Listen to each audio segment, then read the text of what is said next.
All right, hello, welcome to Adventures in Lollygagging. We are playing One Ring Second Edition tonight.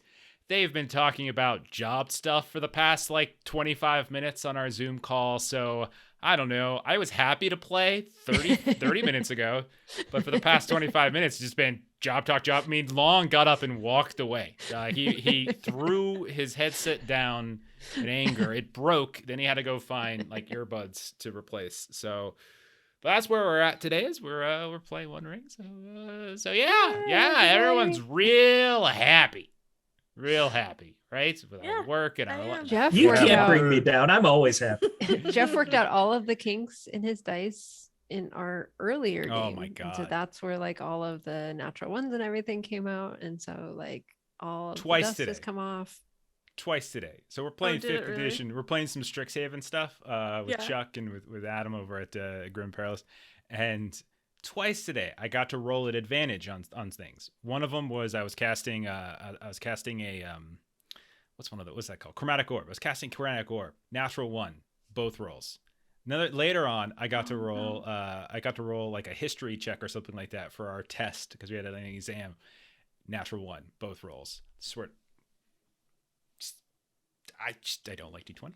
And thankfully, One Ring doesn't have any, as it has D6s and D12s. So there's that. So yeah.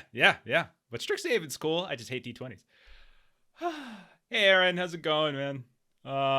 Boy. We ready to do this? No, it's cool.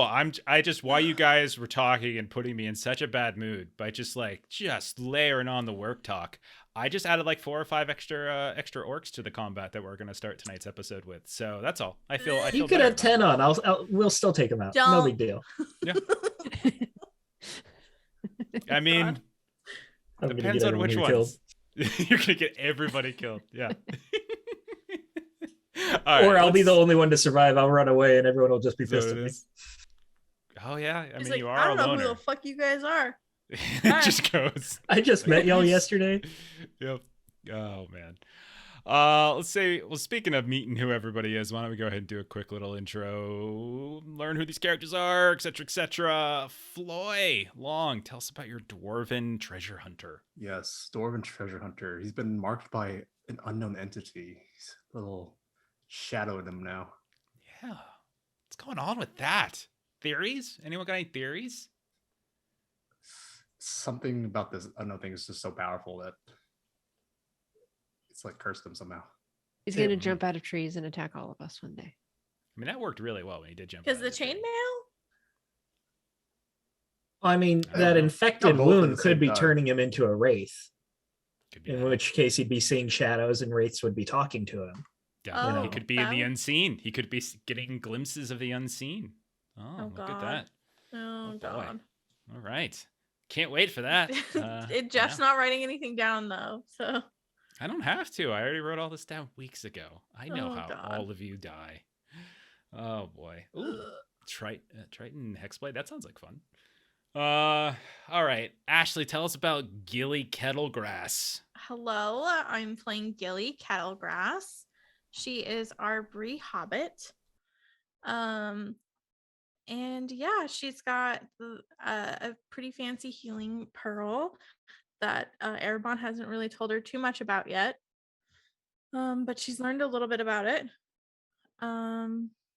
She's got her book where she's frantically she keeps notes and draws things that we come across to help keep track of where we've been. She's kind of our archivist, I guess you could say, of the group. But yeah, she means well. She believes in everybody.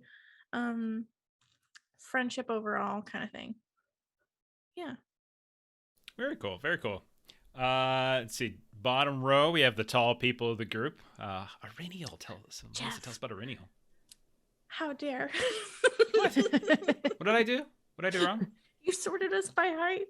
I did. Yeah. I figure that short people's top, but it made sense to me. I don't know. I put all the backward E's from a in the picture. bottom. Yeah. Did I do it right? Did I put it? Yeah, you're all in the right place. It's fine. Melissa, tell us about Yes. Arinial. So Irinial is our Ranger of the North champion. She kind of her distinctive feature at the moment. One is Argaleb's helm. So I have been rereading the rulebook for all the different ways that I can use that battle skill because I get extra 2d6 for that. And snowshoes came in handy because that's this adventure's equipment. Yes. Do you have any more of your snowshoe Nope. specific rerolls? Nope. Are all gone, huh? They are all gone. What is the state of our audience dice bonus dice pool? Oh, What are we down to? always exhaust them each session. We're completely out. You're completely Oh, out. yeah. Yeah, we don't Oh have boy, any. that's great. I mean, we're starting with comebacks. This is a perfect time for you all to be out. I can't wait. Yep. Although we do get to refill our fellowship points. It's true. So Yeah. everybody do that. We're What are we back at, to 6? I think Oh, Aaron, thank you. Oh, The, Aaron. the status is Our now- hero, the true hero of the I game. can't believe he just gave me 500 bits to kill you guys with. That's so nice of him. So nice of him. He's rooting for you all. Everyone roots For for you guys. No the one roots for the lore fellowship. master. No, it's fine. It's fine. Okay. You're and part then of this group. What? No, Yeah, no. in I am the spirit. puppet master who. No, I don't know. Yeah. What I am the lore. I'm just, I'm just here to put monsters in front of you to get bomped on the head, and that's fun. I enjoy it. As long as you do it in a cool, creative way, I don't care. Like our UVG game on Monday, Steven. I don't know if you saw this, but like they were getting to like a major kind of boss type character, and like Jeremy was going through his character sheet, our Violet City Cat Lord, and he found like this ability that he had got, and it just worked so perfectly, and I just do it. It made perfect sense. As long as it makes sense and it's cool, it fits the story. you guys do whatever Jeremy you want. always has the zaniest characters that he can Yeah. get very creative with. He has a cat / Mr. Fantastic. Like that's basically what he is. It's pretty great. Well, on the complete opposite end of cool characters, we got Erebon. So Steven, tell us about Erebon. Yeah. I'm the lonely goth kid that sits in the corner of the cafeteria by himself. Erebon is a Linden elf, a child of Eru. He is a recent addition to this group. They just picked him up on their travels recently, and he's going along with them for now. We'll see if he becomes a permanent addition or not, if he survives long enough. If a better group comes along, you might just decide to go elsewhere. Really, it's his angst that drives him away from people. He pushes people away before they can get to him, like a true emo elf would. Sure. He's got long brown hair, wears a very nice elven cloak, and is very fond of a great spear. It's like 1.5 times his height. Very nice. Great spear. You can't throw those as being one of those you literally just melee. Yeah, he with. just swings it around and pokes it. Nice. Might come in handy. I think I did most of my prep yesterday because we ended up not having a game last night, so I just like prepped, and so like I had all this extra time today, so I was just like reviewing some rules and stuff, and there's so many things that we don't really use in like especially in our combats and stuff, and like fend off I was looking at fend off as one of the uses of like your like an extra success die, and like the spear really benefits from it. Increases your parry rating by +3 if you burn a success die for that. It's pretty great. Might be useful for what we're about to get into. It's going to be an interesting session. This is actually I've been very excited. I'm really curious to see where this is going to go, because we're hitting a culmination of honestly a lot of stuff from the very beginning, like because you guys have actually caught up with Rotag's Warband, which is really interesting for a lot of reasons. We'll see if you all can get out of it. So let's get into our summary. All right, so of the fellowship, there's the 4 of you, but we also have been bringing Marimim along with us as well, so we shouldn't forget about her. But all of you, I should say the 3 of you, Floy, Gilly, and Arenio, the OGs, you all have been kind of friends, or kind of you're under the wing of Balin, son of Fundin, in one way or the other, and you started this whole thing off by helping him, by investigating some livestock attacks outside Coombe near Bree, and that had hinted at like orcish and goblin activity. And you had learned that there was some very large, powerful orc that was leading that warband by the name of Rotag. And you all decided to journey northward for a variety of reasons, mainly because you've heard rumors that there might be activity in the long, sort of the long destroyed, dormant, evil kingdom of Angmar. And you all decided you're going to go up and you're going to take a peek. You're going to encounter another ranger of the North Marimben, who's a friend of another person that you had encounters with in the Bree Lands, and you're going to see if you can learn some more things along the way. We've learned that there's a lot of different moving parts, a lot of different like lieutenants and evil groups that are kind of functioning. But we're going to focus tonight on the orc warband of Rotag, because you have learned from Marimben that it's not actually an orc. That according to what she saw, according to what she scouted, it is actually what's called an Olak Hai, which is a new breed of troll that seems to not be afflicted with sunlight aversion the way that so many other trolls have. Not only that, but they are vicious and powerful in ways that, all trolls to some degree are, but in different ways. And you've also learned that this creature Rotag has managed to, along the way, build this warband, moving all the way up from the south. Like this started down in like sort of in Dunland, right? Because you encountered Thorvum and Thebe, these two dwarven allies along the East Road, and they told you that they were hunting down this warband because they were attacking this dwarven colony that was left over for decades and decades, that never made the journey to the Blue Mountains with some of the others, and so you know that this warband has been steadily moving northward and kind of building its ranks over time. Marimbem has said to you that she actually saw them pull cave trolls out and kind of drag them into the warband itself. You've also encountered some wargs, so you know that there's wargs, there's orcs, there's trolls that are potentially within this band. The question was whether it was journeying towards Karndum, where there's all these like theories that maybe that old fortress that used to be the centerpiece, the stronghold of this ancient kingdom of Angmar, might be once again active, and it might be from what you've heard from Marimbim, that might be the case, or whether it was going to Gundabad. Now, Floy, you would know as a dwarf that Gundabad it has great dwarven history. Dwarvens revere it to a great degree. However, of late, it's been under orcish power. So orcs have been sort of within that, like the strongholds in the mountain itself, the mountain of Gundabad itself. And so likely, you would probably be able to piece together that maybe Rotag's heading there to again grow his numbers even more. And so there is this danger that the more and more this warband goes unchecked, the more powerful and more powerful it's going to get. And then who knows what could potentially happen at that point.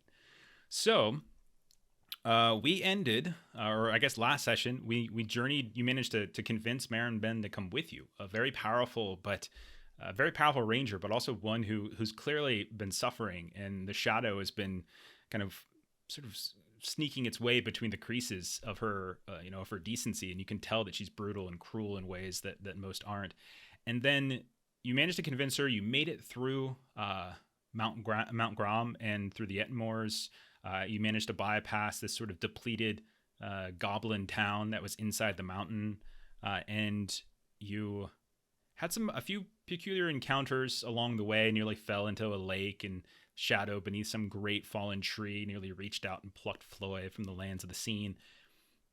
But the last image we saw was the four of you, or I should say the five, counting Marimben, coming over a ridge and seeing up ahead a whole mess load of goblins, orcs that were essentially advancing on these two dwarven individuals that had kind of barricaded themselves or tucked themselves behind this swale in this switchback ridge coming up the side of a steep incline.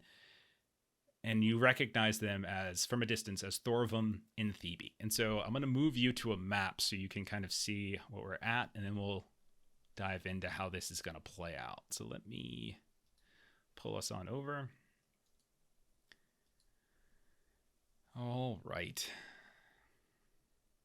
So hopefully you all should be coming over. Let me get this situated. And I'm also going to move us to a different overlay because I'm probably going to need more space for this. All right. We have a fun little conversation happening in chat about monthly performance reviews for Erebon. You guys are killing me. Whether Killing me. everyone will More work keep him talk. on and fun interview questions. Time in your previous jobs, you went above and beyond. Yeah, I don't have any references. My previous job was about 100 years ago. So, it's going to be hard to track down that manager. Oh God. All right. So let me describe exactly what you see. As you all have essentially come up upon, this is a very, very steep ridge, and the map is approximate, right? It's not perfect, but it's a very, very steep ridge with a series of sort of switchback pathways that go up the side of it. You can see that in like the middle of this kind of path going upwards, you can see that Thorvum and Phoebe have found themselves they're bracing themselves underneath this burn that's in the path going downward.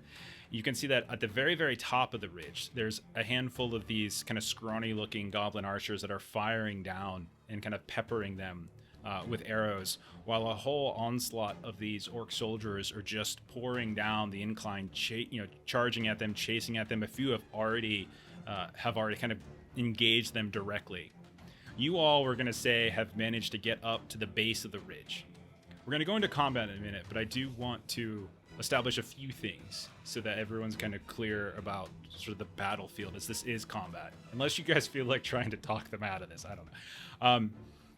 But the sheer steepness of the incline is going to impose certain complications and advantages depending upon where you're at and depending upon who you're targeting. And this is mainly going to be ranged combat. So Gilly, since you're frequently in rearward, this will apply to you more than anybody else.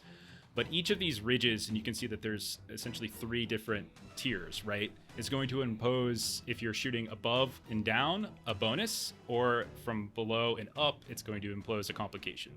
So what that means, Gilly, is if you tried to target somebody on the 2nd level, you're going to automatically have a -1 penalty die. And if you try to attack anyone at the very, very top of the ridge, it'll be a -2. And the inverse is true for them as they're shooting down, just the sheer height advantage of what's going on. The ridges themselves are somewhere between about 10 and 15 feet or so, which are certainly climbable. Anybody who wants to try to climb them at any point like that, it'd be an athletics check to climb. If you pass, you get up. If you fail, you don't. If you pass with success, with a greater success, you might be able to retain like an action or something like that. Am I allowed to like Legolas jump, just briefly touching a rock in a root here and there and just, like skip my way up? I mean, you're not as cool as Legolas, so I think that's a no. Okay, that's fair. I do think that's a no. Though you actually can't you do do you have a cultural ability to let you do a magical success? I can automatically succeed, yeah. See, that's where it comes from. And so Legolas was burning all of his cultural virtues to be able to do that. Okay. Now, in terms of mechanics, there's no ambush that's happening here because you're joining a combat that's already underway. And so we're not going to do any kind of ambushes and things like that. We're just going to dive right in, as I'm presuming you all are going to charge in to help them. If you would rather just turn around, if you'd rather just turn around, run away, like, they got this. We could do that as well. Like, there's a whole lot of them. I don't know. I don't know these dwarves. Just throwing that out there. That's true. It's true, you don't. So this is going to take a little while. There's a lot of them. But we are going to get into it nonetheless. Okay. So, in terms of opening volleys, I think anyone... I'll let you all do an opening volley, but I will also let some of the orcs and goblins be able to sort of do an opening volley at you as you join in. If you want to like kind of charge in, you all will be able to get one. Some of them are already engaged in combat, so people like Phoebe and Thorvum and some of the others that are already in melee engagement with them, they're not going to get any kind of volley here. But we'll do kind of like a mid-combat volley since you all are just joining. So. Which of you would be carrying a ranged weapon that would actually be useful here? I don't carry ranged weapons, so. Okay. So nothing very. Floy, you got like a spear to chuck. Gilly's got her bow. All right. So the 3 of you ping who it is you're targeting, and then you can roll your ranged attack. And then I'm going to let a couple of them also do the same. So it looks like Floy is targeting the one of the sort of soldier orcs that's getting closer. It looks like it's about to leap at Phoebe.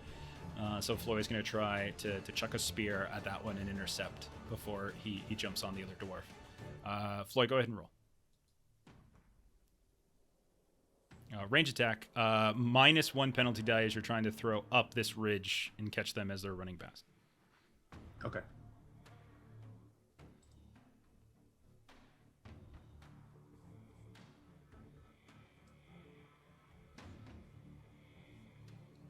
We are now waiting for that. I'm yeah, sorry, the it's mech coming. must be I weird. hear it's coming.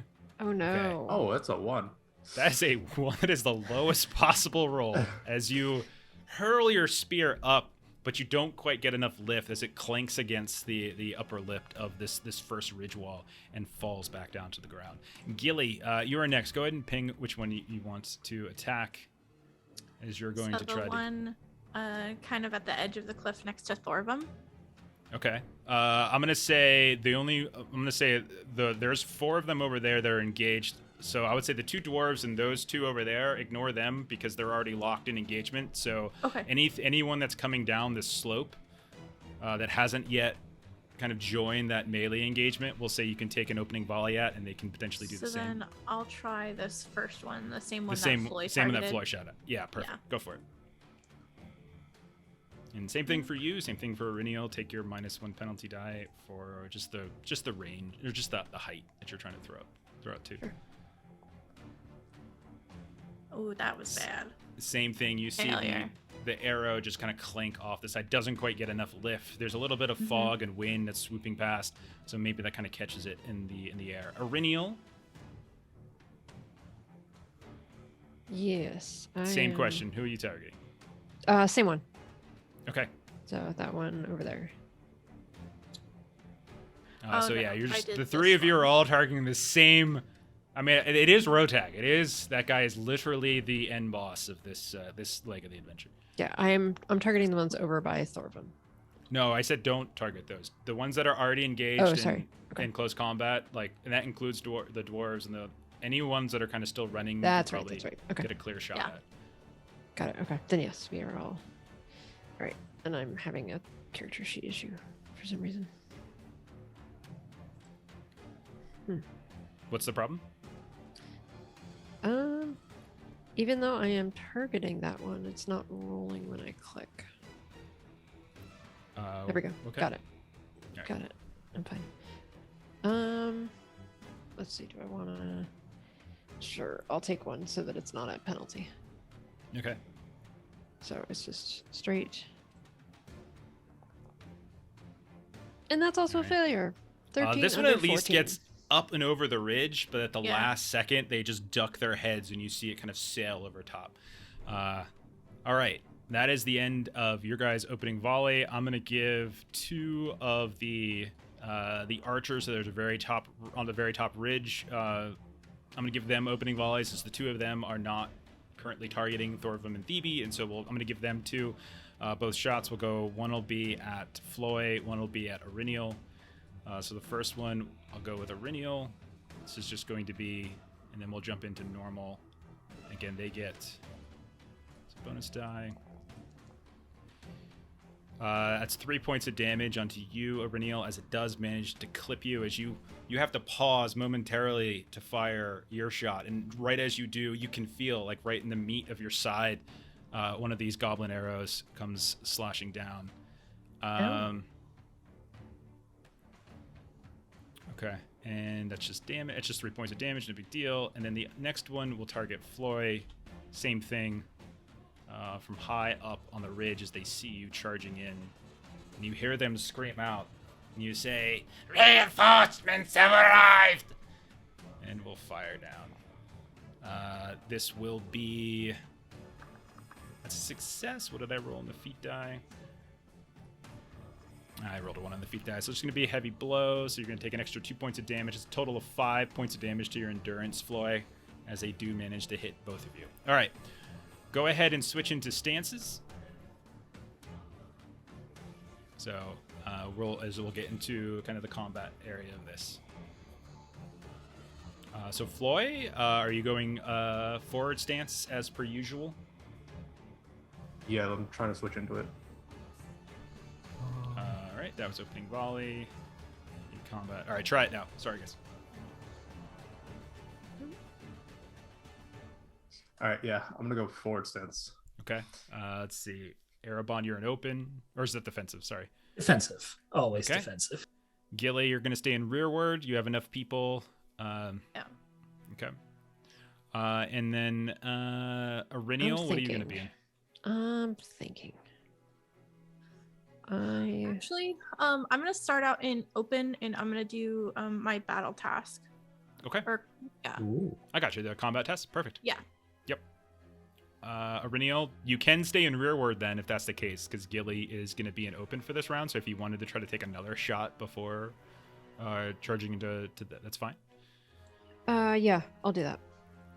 Okay, so you're going to stay in rearward for this first round. Yes. Okay. So then we'll go into sort of engagement round. And again, all this is somewhat abstracted, so I'm assuming, so Arinial, you'll probably linger back. The rest of you will sort of move in. Now, because they heavily outnumber you, I get to essentially decide where everyone goes at this point. So I am going to take into account the fact that we do have NPCs, so I'm going to treat these NPCs as others that can be engaged in. All right, so the one that you all have been shooting at, I think that one will sort of turn its attention to Floy, and we'll engage with Floy. The second one that was right behind the one that you were all shooting at will kind of charge in and take up position on Marambem. There'll be a third one that was coming down the ridge will engage with Erebon, and so the three of them are essentially trying to choke point you all at the bottom of this sort of three-tiered ridge before you all can advance too far up. And I'm gonna say that there'll be one more that's gonna kind of come to the edge and try to sort of poke down over the sides to see if it can stab Gilly.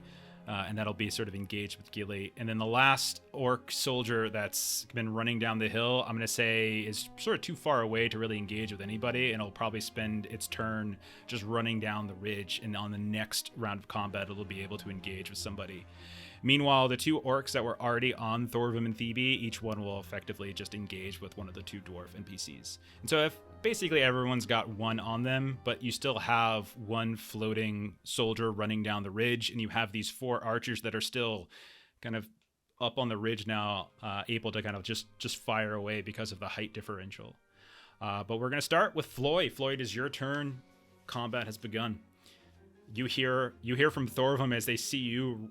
You're the first one up, the ridge. You're like, brother, you've come at the perfect time. It's great to see your face. Thorvim and Thebe, we're here. Reinforcements have arrived. And that arrow that shot me in the shoulder earlier, I'm gonna make a combat task here with intimidate foe. Okay. I'll just turn my head towards it, with my mouth bite it, pull it out of my shoulder, and spit it at the orc in front of me for intimidate combat. Okay. Nice. Is intimidate foe, is that awe? That's all, yeah. Yeah, it's awe.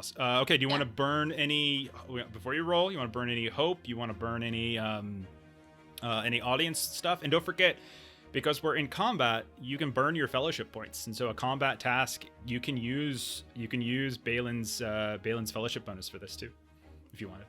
Nice. I will. Hope is just free to burn, right? Doesn't take anything.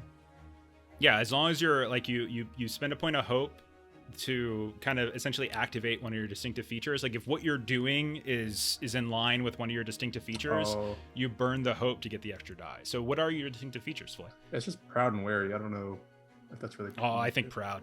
Oh yeah, fine. I agree. Yeah, you're just coming reunited with your comrades. Exactly. Yeah. Calling you. Yeah, like this is great. Yeah. Long. Yeah. If you had been using hope all along, like this would be like second nature to you. That's not right. used to Yeah, it. I'm doing this mechanic. What is hope? I thought if I hoard them all. I thought I keep it. Right? I like using go- fellowship though, so I'll use that. Go to the in-game store and buy all those extra stuff. You can like turn it in for treasure, right? Like that's You can how get that the works? dwarven cat suit. Oh, Oh, my gosh. no. You rolled double ones. Double ones. Oh my god. Long I feel ya. I've been there Nice. today.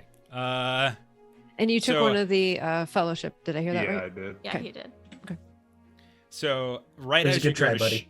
right as you go to shout, the orc kind of just jams right into you and essentially takes its kind of big greasy hand and just shoves it right into your kind of bushy beard as you try to yell, and kind of like stiff arms your head back a little bit, and you're unable to get the full throated force of the combat task out. Killy, you are up next. You've got there's an orc with a spear above you that's trying to like stab down at you from the ridgeline above. What would you like to do? So Gilly is gonna do an enhearten roll because she is going to rally her comrades. Sure. And yeah, I'll spend 1 fellowship, so we're down to 4, to make this favored.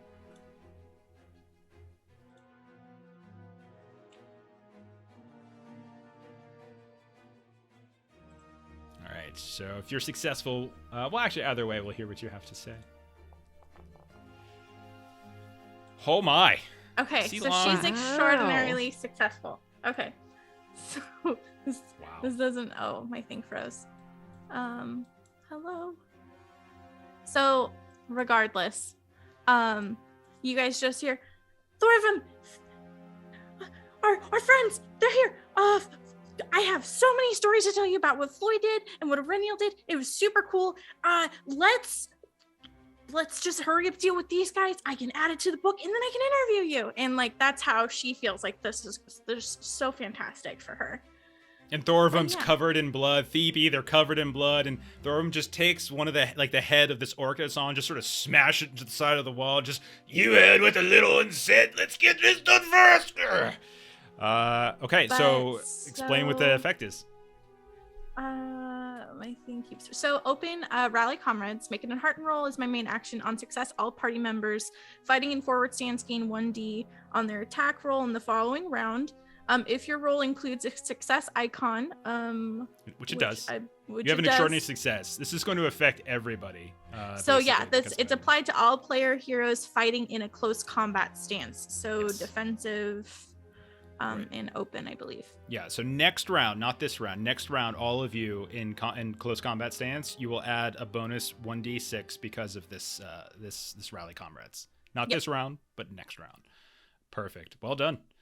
Erebon, you're up. One of them is in your face. You've entered fray. Yeah. The fray. So this whole combat's starting, and I kind of hesitate at first. The arrows from the back go flying by. I see the orcs rushing down, and I don't move. I'm just standing there with my great spear. My knuckles are turning white, and I see Marimbim and Floy move forward to fill this pass. And something in me finally clicks, and they realize that they need me there next to them to form this wall. And I step forward and I start swinging my spear. Beautiful.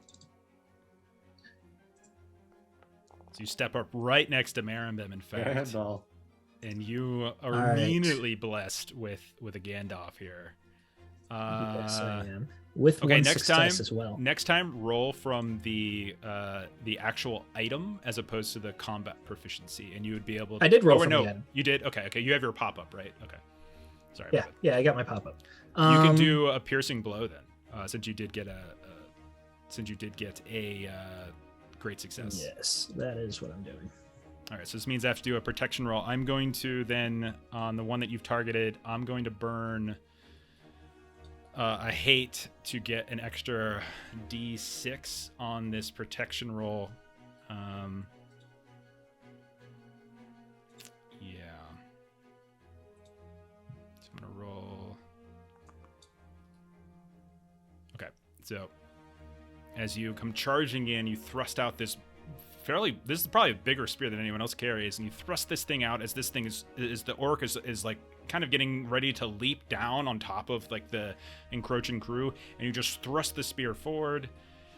Let's see. I am successful, so I don't die right off the bat, but you do in fact do 5 points of damage, and you kind of throw its leap asunder a bit, and it kind of stumbles and is unable to tackle everybody. You weren't able to pierce and get the wound that would have effectively killed it right off the bat, and so it is still alive. It just kind of stumbles, and you slash it against the side of its body. Beautiful. Riniel, you are in ranged. You're in rearward stance. What would you like to do? Yeah, so Iridial is going to target this one that is coming up on her fellowship focus, Gilly. Yeah. And stabbing so she down is, at her from above with a spear, trying to poke the little kind of like Gilly as she's shifting around. Yeah, so she is just, kind of going to, kind of train her bow at that one and just say, like, you stay away from her. Oh. Okay. Little Sigourney Weaver vibe. See how this goes. Get away from her, you bitch. Why is this not? What's the problem? I don't know why. Sometimes it works and sometimes it doesn't. And now it's... you Oh, need there we to- go. Sorry. Got it. Yeah. I'm going to spend another one of our D6s to negate the penalty. Okay, so you're not going to... The height penalty is essentially... what you're Oh doing. my gosh, I failed again. You kind of fire up. Maybe you get... maybe your anger, your hands tremble ever so slightly. And like while you do manage to like hit the orc, like the arrow just kind of embeds itself into some kind of dull like sack that's on the back that it's like kind of carrying, maybe something where it's like kind of carrying its weapons and behind, and it doesn't actually find any real flesh and does any damage. Okay. And then I'm so going to switch off from my bow to my short sword. And yeah, buckler. next round you could potentially do that. So all right, so then we got a couple NPCs that are going to go, so I'm going to try to keep this as simple as possible. So I don't want to have this take too long here, but we do have 3 NPCs. I'm just gonna, the NPC Marimbem will go first. She sees the success that Aaron Bond has. She looks over and she sees Floyd getting stiff-armed in the mouth as she tries to shout, but she will take a swing with her longsword at the creature in front, and she'll say, "It's not a troll, but it'll do." And she'll swing down. Will be successful. That'll do 5 points of damage at the one that she is now engaged with. All right, and then we'll switch over to the dwarves, who are both kind of engaged with their own. Thorvum has renewed vigor. He's covered in blood. You can tell, like both of them look exhausted. Like they've been at this for a while. You can see they've got a paleness to their face. He's got little icicles and things all throughout her beard. Same with her mutton chops and everything. But at the sight of his friends and some other allies he has yet to meet, he will go ahead and take a swing. Also successful as well. So another 5 points of damage onto one of the orcs that he's engaged with, and then Thebe will do the same, and they're all kind of just sort of moving about and targeting, almost like Is these it little. a difficulty of 1? No, it's I might have clicked on the wrong one, but Okay, just making sure. that 20 is good no matter what. So Oh, yeah. Okay, yeah. It's going to be a heavy blow, in fact. She deals 9 points of damage as Ooh. Phoebe, with great, kind of this great sudden surge of excitement at the arrival of some allies, begins to get... Okay, now to the orcs. The orc that's been stabbing down at Gilly, and Gilly is kind of shouting and trying to encourage your allies, ducking and weaving between this long spear that's kind of poking down at you. It will try to stab at you. Would you say he has a harder time because I'm tiny? I Cool. think that's baked into your target number. The reason your target Okay, number is cool. as high it is because you're tiny, so I'm not going Okay. to give it anything on top of that. You do need to make a protection roll, as he does Ugh. manage to get a good stab in on you. Eye of Sauron. You are wounded. I am wounded. Oh, no. As Off the you- gate. Gilly, for the one time in the combat and the entire campaign, doesn't stay in rearward, and look what happens. I did it twice. I'm just being a brat. I'm just being a brat. It's only 3 points of damage, but you are wounded, so it's not a ton of Yeah, damage. shit. But it does manage to get you good. Let's see. Next up is going to be, let's see, the orc soldier that's on Marimbem. So he'll kind of try to return the favor onto Marimbem. Let's see.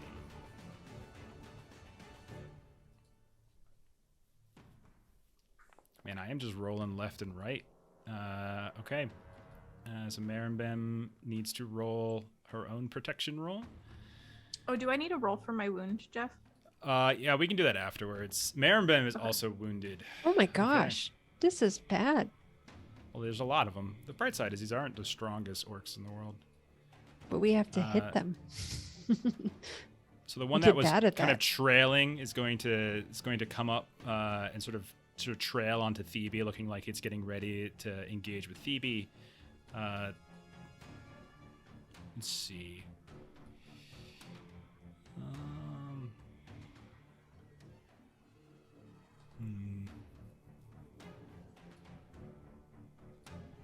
Yeah, these numbers aren't like calculating. Some of the numbers aren't calculating correctly. It's okay. I have it written down. Yeah, that's why I wanted to mention it, because I was like, I Yeah. don't think that's supposed to be a 1.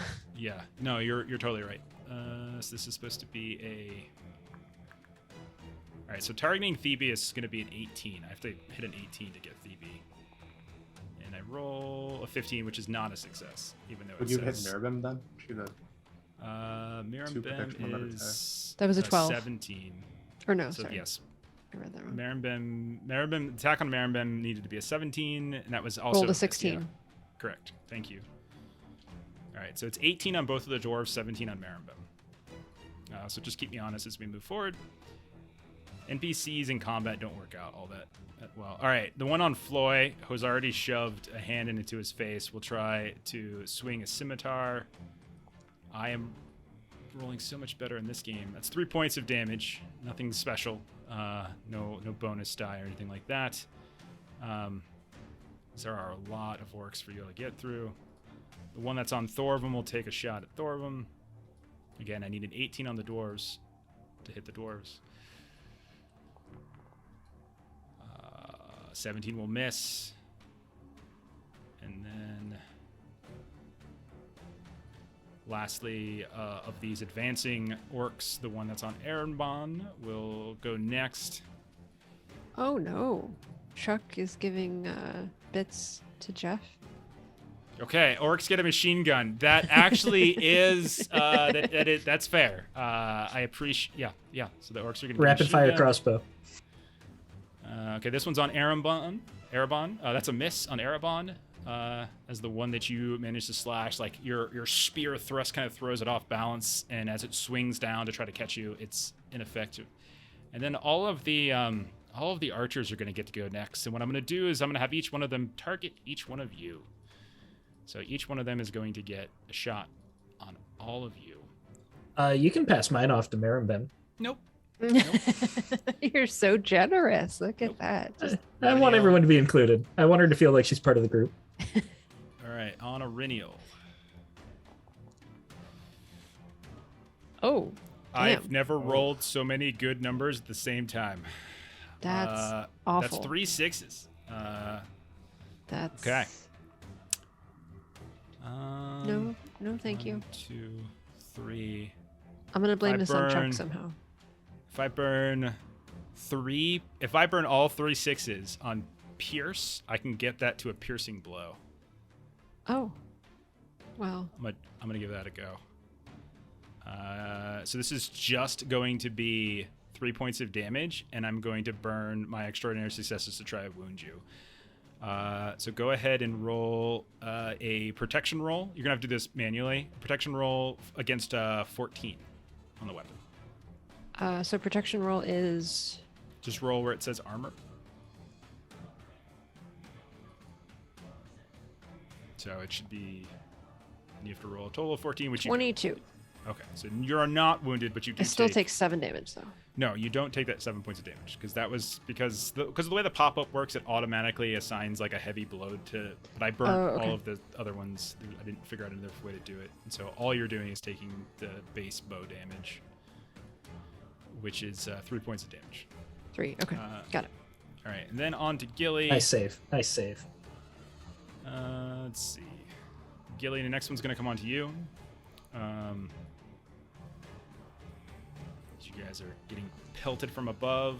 That's going to be a miss, actually, as you are hidden like really tight against the rocks. So it's kind of hard for them to see, and so you're so short, like you were saying before, that they're doubled over in pain from the wound. All right, so this next one's going to be on Erebon, who's in defensive stance. So all my bonus die is going to do is going to get me back even. Holy crap! I did again. That's a lot of d6s. You bastard. Oh my god, that's 3 more 6s. I'm gonna do the exact same thing. So take 3 points of damage and then roll a protection roll against 14. Your target number is 14, or you're really wounded. Rufus Foggy Book. I remember Rufus. Hi, I'm here to save the day. What am I looking for? So roll your armor. So where it's so like. Yeah, but what's the difficulty is what I'm asking. 14. 14. Target number is 14. Okay, I was thinking about using one of our audience dice, but I'm gonna. You've got 3. You're welcome. I'm gonna pass. Okay. And you will take a wound, my friend. I should have rolled it. Okay. That's a shame. I feel I'm really broken up about that. And then the last one will be on, on Floyd. We'll fire down. Unfortunately, this one does hit. What the heck? Oh my gosh. You're in forward stance, so I get an extra bonus and then the height bonus. I'm just gonna do the heavy blows to you because I can't increase my die enough to get to a piercing blow. So 7 points of damage as they manage to catch you with one as you're kind of pushed back with the stiff arm, and that kind of leaves you open to a shot. All right, that's the end of round 1. As we now move into round 2, set your stances. As the battlefield is what it is. Sticking with defensive. Okay. So just to say this out loud, because Gilly got wounded, I now have to take a shadow point. Yes, you do. Yeah. Gilly, did you roll on the wound severity table? No, not yet. That's what I was asking about. Yeah, you can go ahead and roll it. 2 days, not bad. Hi, I want Rufus to be the. Well, so I want Rufus to be the end boss. Like suddenly they go to fight Rotag, and Rotag's like, "Hi, actually my name's Rufus. People, I don't know why they call me Rotag. They're orcs. They don't really listen well." All right, so Floyd, you staying in forward stance? I'll stay forward for maybe a couple more. Okay, Auriniel and Erebon looks like you're in protective stance. Gilly, it looks like you have now shifted to rearward stance. Is that correct? Yeah. All right. So we'll say, so we'll treat it like Gilly kind of steps back a few feet. Auriniel, you move up and kind of take her position, kind of swinging up at the orc that's stabbing down. Absolutely. Okay, don't forget everybody who's in a combat stance, a melee stance, gets a +1 to your attacks because of Gilly's shout from the previous round. So Floyd, is your turn. Yeah, I'm gonna rally behind Gilly's words here. Oops. And bring down the great axe on this orc. There we go. All right, go for it. Get the orc machine gun. That's hilarious. A nice great success, so all heavy below it. Nice. Let's see. What did you roll on your feat die? A 7. Oh, never mind. You did 14 points of damage. Describe how you kill this thing. Yeah, I bring out my great axe and then just swing it towards its shoulder down to its hip, so it's a nice breaks through its worn armor, his hides, and just slashes his chest down to his hip open. And you hear it just go, ah! And it falls down. Where would you think that, like, again, this is more sort of cinematically, like, where would he go next? Like, where would to who would he go to, like, kind of aid or attack, or like where would you kind of walk to? Yeah, he'll break through this wall and catch this orc flanking from behind here. Okay, you can go ahead and move your character. Okay. Again, this is all abstract and everything, so you can move your character wrist. And so you just cut this one down, and it kind of goes flailing. The body just tumbles down the rest of the ridge, right past Marimbem. You step up right as this other orc's about to stab Thebe from behind, and you just intersperse between, and so he has to effectively face you instead. He like steps on the body to pull his axe out. Like Okay, Aurenial, you are in open stance, it looks like. What would you like to do? Again, so I am going to plus attack one this- bonus from Gilly. Yeah, which is going to balance out, I think. I'm assuming if I am trying to attack the one that attacked Gilly, Yeah.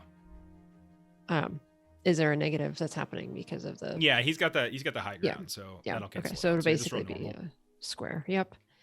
All right, so I am now rolling my my keen short sword.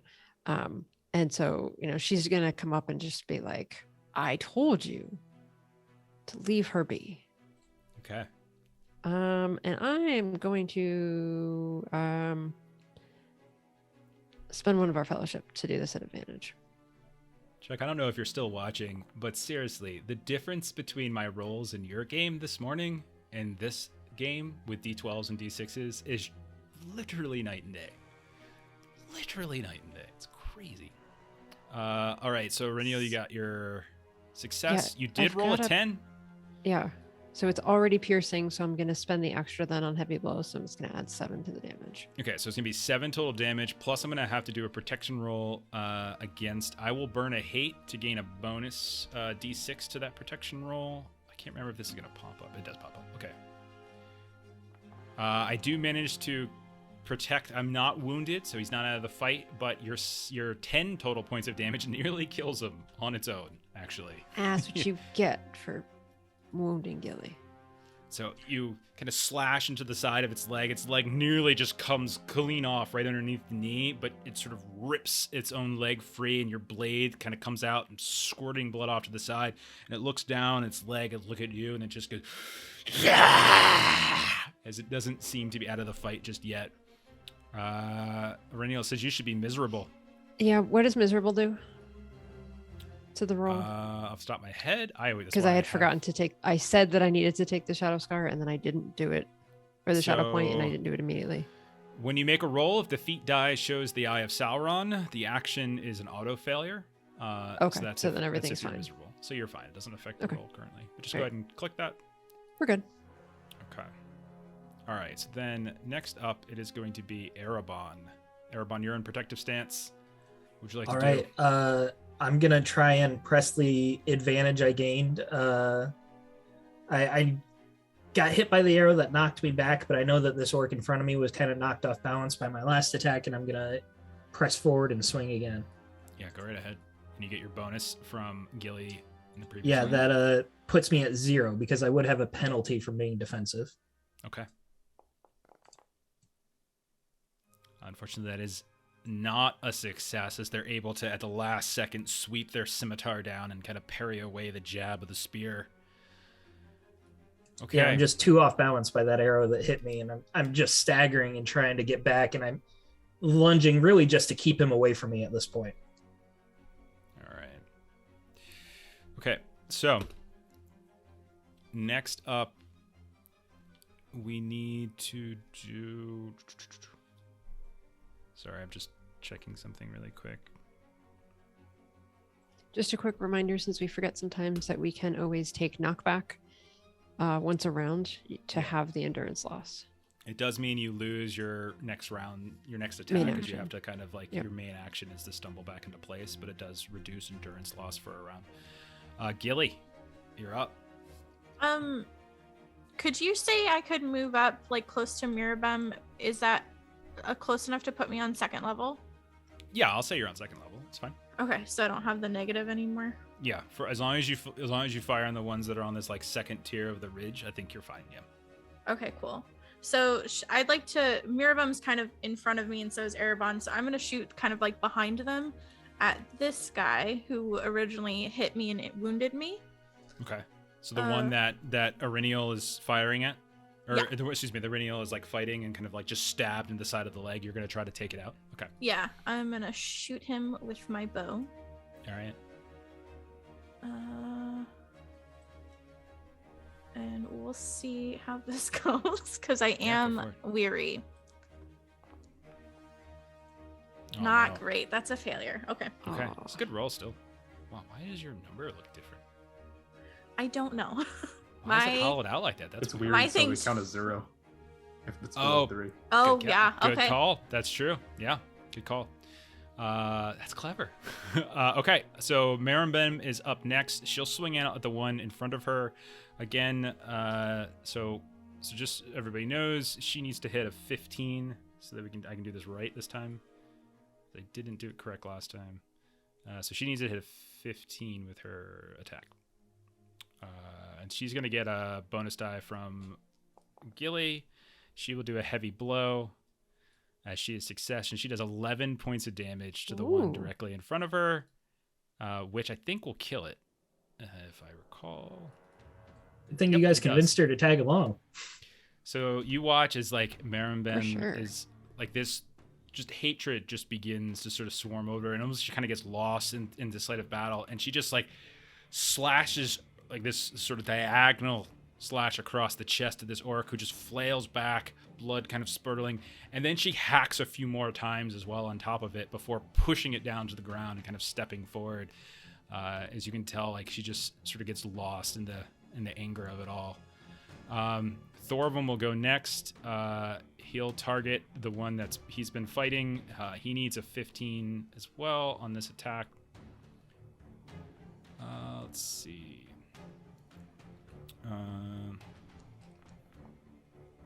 That'll be a success, and he does 5 points of damage onto the one that he's been fighting, which is not enough to kill him, unfortunately. So Thorvald's still got one more on him. Thebe will target the one that's on her, as they are kind of caught behind the burn. She nearly killed the other one, the one that she was fighting on the initial round.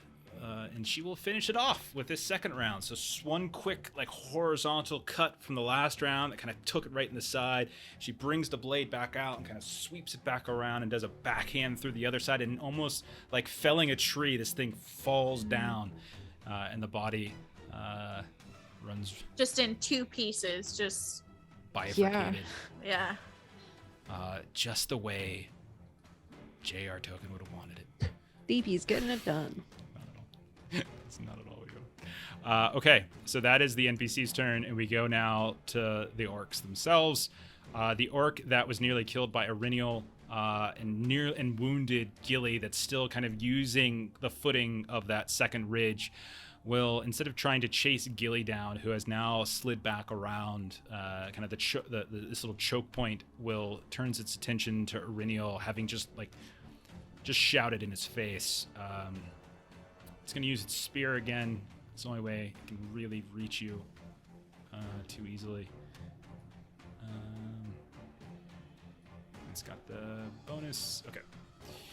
That's a hit.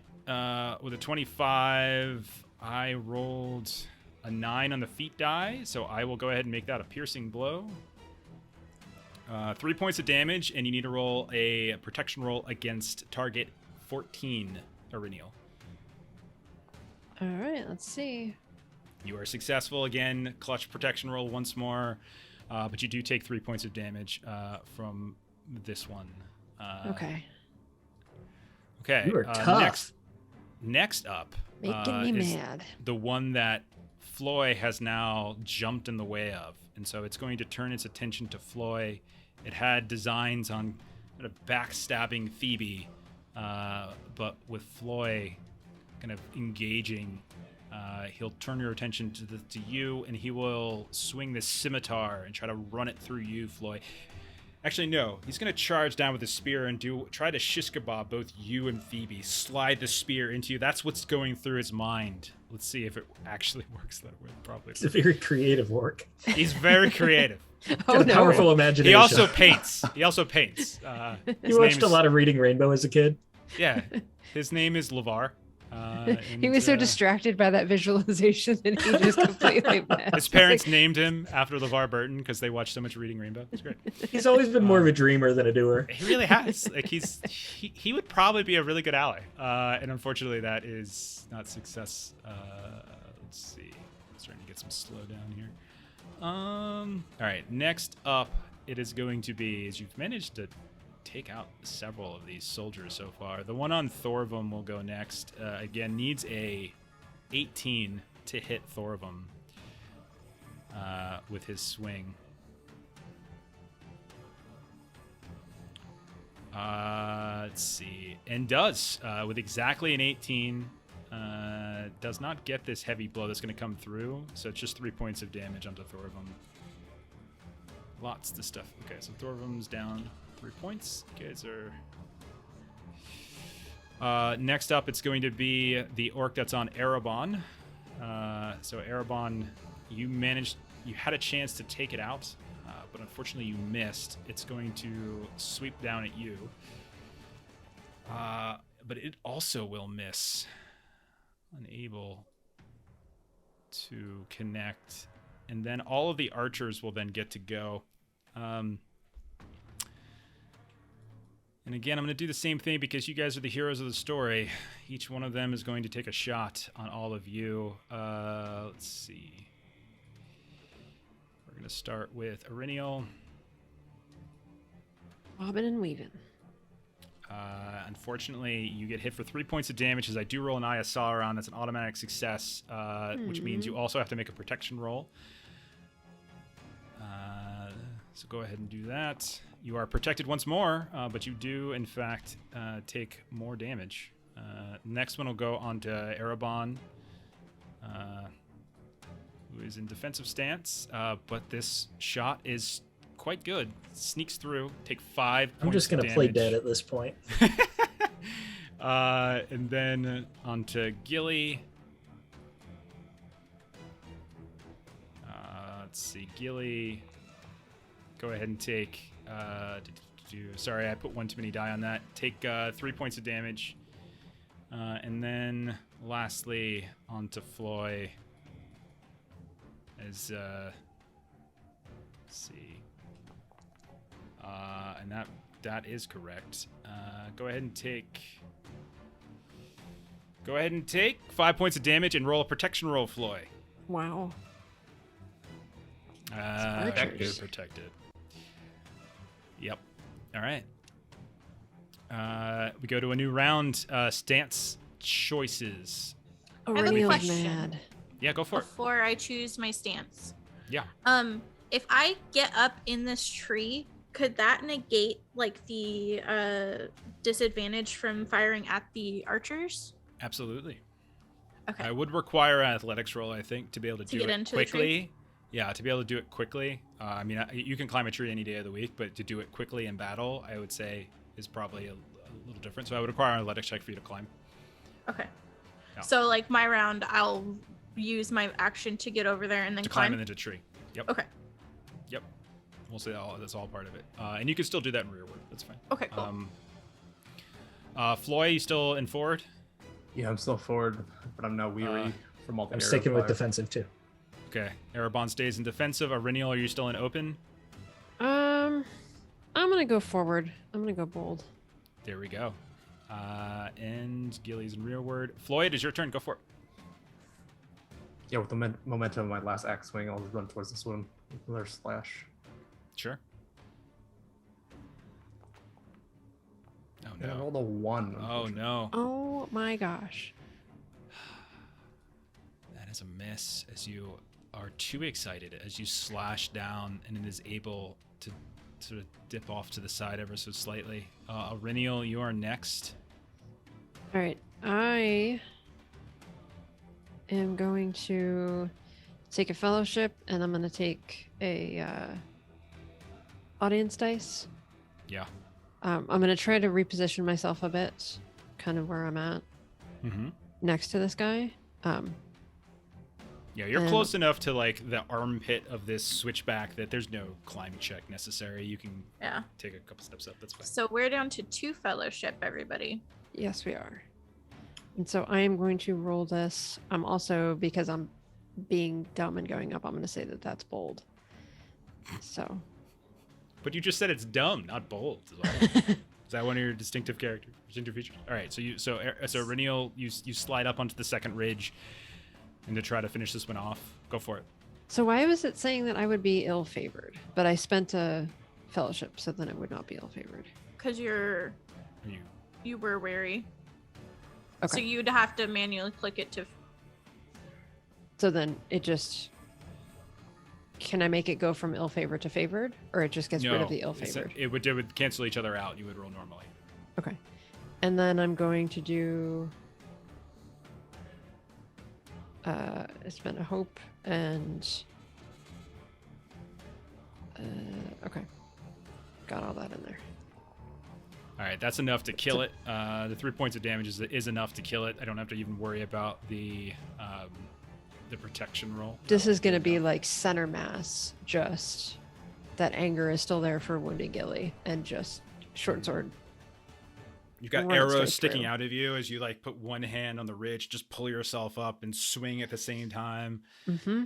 And it falls, and you can see it drop the 10 feet down to the bottom of the ridge. As now 4 of these have fallen. Okay, so Erebon, it is now your turn. You've been locked in battle with this one other right at the armpit of this switchback. You both have taken some wounds. This one in front of you doesn't look good. Another well-placed hit would probably be enough to kill it. Do we still get the extra die from Gilly?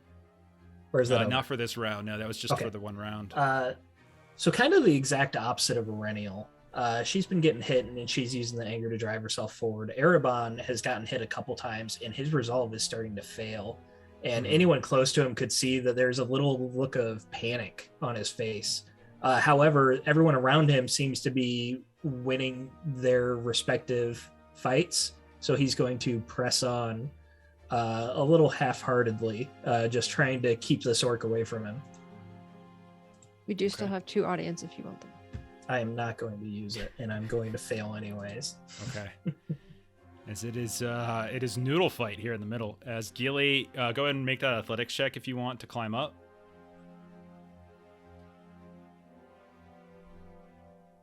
As you're muted and you're trying to. I am muted.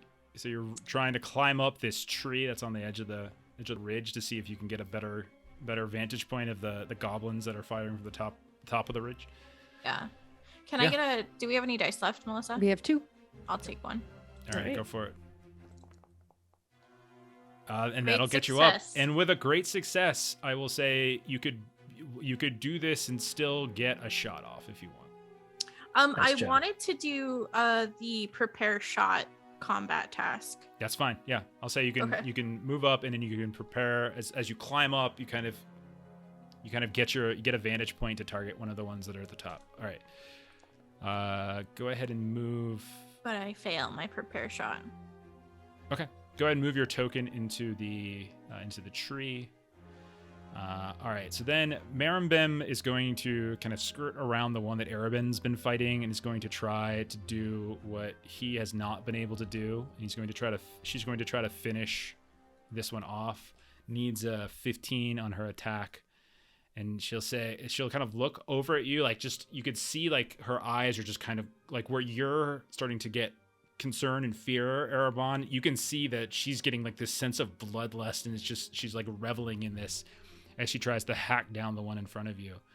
And that almost makes me even more panicked to see that on the other side. I start backing up a step, like just give her space.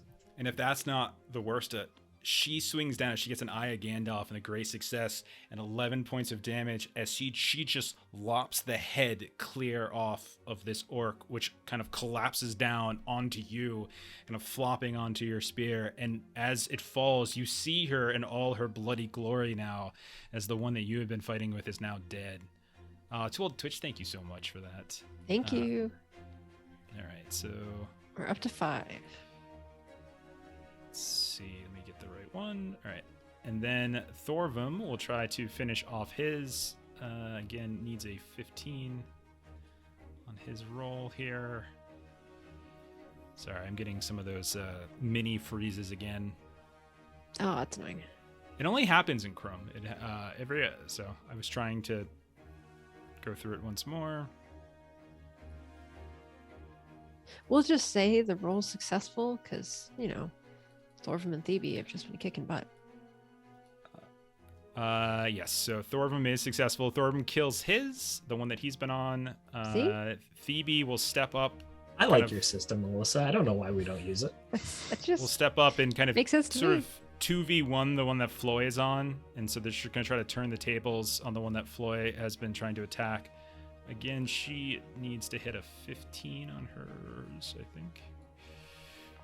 Yeah, which she does with 15, so she does 5 points of damage to the one between Floy and Phoebe. All right, so just to sort of take stock, is you guys have almost completely routed all of the kind of larger brutish orc soldiers that were going down the ridge. There's just one left that is right now locked between Phoebe and Floy on the middle ridge. There's still the archers that are up at the very top. The one that is currently surrounded by all of you is going to, I think, because there's now 6 dead orcs scattered about, is at this point going to try to flee back up the ridge, and is not, instead of attacking, it's just going to sort of run and shout, and it's just kind of running back up the ridge at this point. Of the archers, one of them is going to turn and is going to run. Let me shift all the way through the combat list. One of them is going to turn and sort of run as if it's heading back towards its camp. The other 3 are going to remain, and they're going to fire down. I'm going to say because, Gilly, you're now up in that tree, it's a lot harder for them to hit you. So of the 3, you won't be getting targeted, but the rest of you will each take a shot by one of them as it's trying to kind of cover the escape of this goblin archer that's running away. Why didn't I think to climb a tree? So take Oh no. Erennial 5 points of damage. It's not a piercing blow. Oh no. Erebon. Let's see. Erebon. What am I doing? All right, there we go. Iridial is now weary. Erebon, you take 3 points of damage. Then, last but not least, is Floy. Erebon is also weary. As you guys are getting, what's the term? 3 points of damage on the Floy as well, as they manage to hit everybody. Okay, we go to a new round. What you can see that the field has significantly changed. At this point now, there's 3 archers that are left in the fight. One of them seems to have fled, as if it perhaps is going, either it's running away or it's going to get reinforcements. One of the orc soldiers is now turning and running back up the ridge, away from the melee, this horrible bloody melee. Marimbem is on a killing spree at this point, and I mean, possibly you think she's going to turn to you guys since all of the orcs are dead now. So with that in mind, what do you guys want to do? Not let people run away. Okay, so don't worry too much about the mechanics here, and just tell me what you want to do, and we'll sort of source out what is the best route for that to happen mechanically. So, because of the situation, I'm gonna say anybody who wants to just fire, and anyone who can and wants to just fire in rearward stance is welcome to do so. Even though we don't got to worry about proper engagement. Those of you who just want to chase with melee weapons, it's fine as well. I'll say that the orc that had run away, you could probably chase them down and like kind of thrust a spear or something at them before they get all the way up to the top level. But I will say the goblin archers are probably not engageable yet. If you wanted to spend your entire turn running all the way up to the top of the ridge, you can potentially do that. Or you could try to climb the wall, and if you pass with an athletics test and an extra success, you might be able to climb the wall and literally attack them all in one turn. So there's a couple options there. So Floy, what is Floy thinking about doing? Yeah, I just want to chase after the orc that was trying to get away. Okay, so yeah, I think you can. That's fine. You can go ahead and just move your guy up next to that one. Aurenial, what are you thinking of doing? She considers herself an athlete, so she is going to do some climbing. All right, so you can stay in forward stance. That's fine. Erebon, what are you thinking of doing? I am very hesitant about pushing forward after Okay. taking a few hits. Yeah. So I'm probably gonna like get caught up. I'm gonna see Erennial and Marimbem rushing forward along with Floy, and I'll take a couple steps, and then I'll look back towards Gilly, and I won't want to leave her alone. So I'll probably stop like right around there. Okay. Yeah. So you're like kind of in between those that are chasing whatever. You Yeah, can, yeah. Don't forget I'll kind of combat fall tasks. behind. Yeah, don't forget you could potentially burn a combat task to try to give people bonuses or something like that too. So Yeah. In defensive, I can protect, but I have to be close to them, so I don't think Mhm. I'm going to do that. You could Okay. switch to open and do if you haven't heartened, do an enhearten Erebon roll. doesn't have it in him to switch to open right now, Okay. so he's going to stay in defensive. Okay. Okay. But we could say that you could potentially put your protection on one of the others that are in melee, that are in kind of a combat sense. All of this is the map isn't. It's not Right, grid right. combat, so it's not perfect to scale the way like a D&D or a Pathfinder might be. So all of this is sort of abstracted, and turns are anything like from 30 seconds to a minute long. It's not like 6-second turns. So at some point during the course of the turn, you could potentially like kind of shove a person out of the way or something like that. So you're welcome to put your defense onto one of them. Like you can use your combat test. I'll probably still pass because it requires a battle roll, and I have 0 battle. So Okay. Okay. sorry, Gilly, I know you were giving the mechanics explanation there, but I'm trying kinda to stubborn. give you something to do. Gilly, I assume you're just gonna take a shot in your rearward stance. Yeah. Okay. I'm gonna say the dwarves will follow Floy, and Marimben will follow Erennial. And so Marimben and Erennial are climbing up the wall to try to get to the archers quickly, whereas the dwarves are running up the slope, chasing down the orc soldier. Erebon is kind of lingering around right now, hesitant about what to do next. Floy, go ahead and make your attack on the sort of fleeing orc here that's trying to get away from you and the other dwarves. Oh goodness. See, I think I got a piercing blow success here. That's 7 damage. Hang on 1 second. Nice. So 7 points of damage and a piercing blow. This one taking any damage yet? All right, so I need to roll a protection roll. Okay. I can burn a hate to get an extra die on my protection roll. I'm gonna need it because I need to hit 20. Holy crap, that great axe is crazy. Describe your kill. Ooh. Just chasing after it as it's running away. I shout, "Where are you going? You forgot something. Let's just bring my axe straight down its back into its spine." And it just collapses under the weight of your great axe, and it falls to the ground, having failed its protection roll against your piercing blow. That's more like it. So all of now, like the larger kind of melee combatants are now dead on this ridge, and there's just these archers left. Erennial, go ahead and make your athletics test. Okay.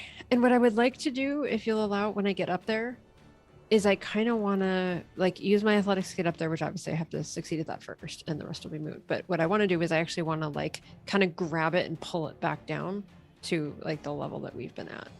Absolutely. Why don't Because we I see don't how know what well you else do is on up it? there. Yeah. Yeah. Yeah. Let's see how well you roll on it, and Okay. we'll go from there. I'm going to take a Sounds great though. extra dice from the audience for that.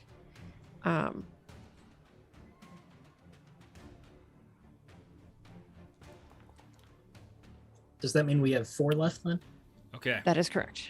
Okay, so what we'll say is you climb up to, let's say, the middle of the 3 archers, and because of the extra success, we'll say you yank the other one down, and it's going to go falling down to the mid tier, right next to Erebon. In fact, roll 2 feet die, and give me the lower number, as it's going to take fall damage. But since it's not that big of a fall, so roll the 2 die and give me the better, because it's a favorite. Erebon is looking both at Floy and at Gilly, switching back and forth, and doesn't see what Erennial is doing, and an orc just falls in front of him, and he lets out a little squeal. So, all right. So this thing takes 6 points of fall damage, which is almost enough to kill it. In fact, as the archer falls down right in front of Erebon, Erennial, you make it all the way up to the top of the ridge.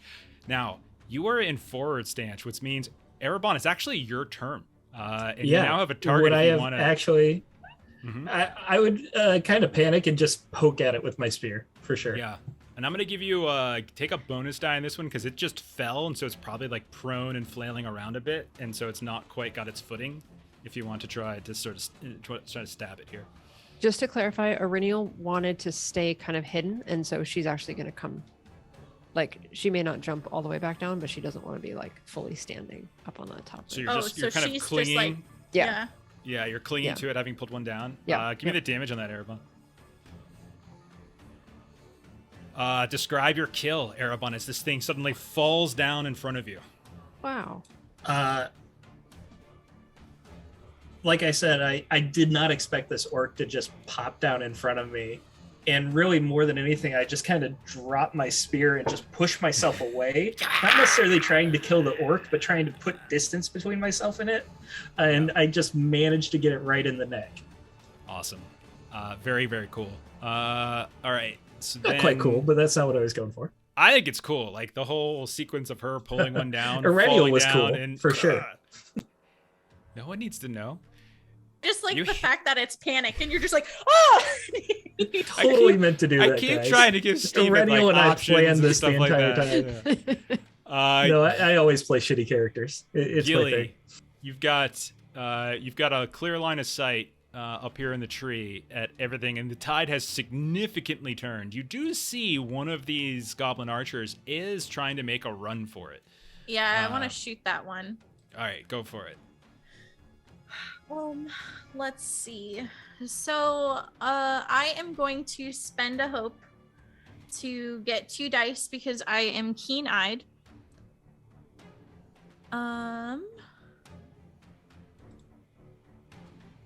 Okay, so you're tapping into your distinctive feature. Yes. Gotcha. And then, I hate to say it, but I am going to spend a fellowship, so I'm not weary. Oh man, we really need to do the Rotag fight tonight. Now's the perfect time. No, for thank it to you, be done. sir. All right, 1 fellowship. Oh no. Oh my god. Oh, Oh, okay. I rolled Eye of Sauron. The Eye of Sauron. God damn it. Okay. You go to fire, and at the last second, you just see this weird curve of the arrow, as if like the feathers on it are just not laid out just quite right, and it just goes sailing clearly and missing, and the goblin continues to run. Okay. Gilly's miserable. Yep. So then Marimbim will climb up. I'm just going to say she does it, but I'm not going to have her attack just yet. Thorvim and Thebe will use their turn to sort of charge up and kind of engage the final archers. So there's the dwarves, your dwarven allies are on one of the archers that remain on the ridge. Marimbim's on the other. Aurinial, you're clinging to the side of the wall. Floy, you're standing over the top of the last dead orc soldier. Erebon, you just alley-ooped with Aurinial, the final, like one of these goblin archers. Gilly is trying to shoot long distance and catch the fleeing archer. We go to the next round. Floy, are you remaining in forward stance? Forward it is. All right. I'll say, just to speed things up, yes, you can kind of close the distance and engage with that one if you want. And since there's 3 dwarves surrounding this goblin archer, go ahead, take bonus die for that, as that seems like an advantage to me. All right, I'll just bat this one off the ridge. Do you want to actually do that? That'd be hilarious. Yeah, but I failed. Oh no, because you're I'm weary. Yeah. So you swing away. You took your bonus die, right? Yeah. Oh man, you must have rolled terribly. Shouldn't too we many also get blows. one more for flanking, or is that the flanking bonus? That's what I gave him. That's what Oh, I gave okay. him because he's surrounded. Our sort of house rule. Aurinial, you don't have to roll your athletics test, but you do see Marimben kind of followed you up, so you can see that she's engaged with this final archer. I'm assuming that's where you want to engage. Yeah, I will. Yeah. All right, Sounds good. so We're getting fast Okay. and loose with our engagement here because it's the cleanup phase. yeah. You and think I'm gonna- Maribem would pull out her bow to also shoot the runner, or no? She's too bloodthirsty. I mean, they're your allies. I'm perfectly fine with if you want that to be the case. Yeah. All right, I am weary and whatnot, so we'll see how this goes. Awfully. You're exhausted. and you kind of move up on the last of these goblins that are on the ridge that's not currently being surrounded by 3 dwarves. You take a swing, but you're unable to connect. The weight of the sword just a little too much. Erebon, what are you doing on your turn here? I'll move forward. I'll see that Gilly's not really in any danger, and the dwarves have kind of moved up, so I'm gonna try and get like right around here-ish. Okay. So if I can. yeah, absolutely. You've got up to the third level. Gilly, you can take another shot at the fleeing one.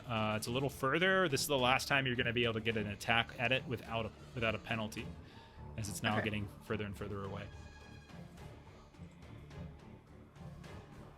I'm just gonna select the one that I can see because it's off map.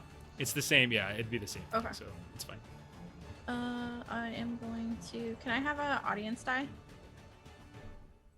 Of course, 2 left. We'll see. This is real bad. You keep missing by 1. It's a shame. It's a real shame. It's that being miserable. That's what it is. Yep. Okay. And weary. And wounded.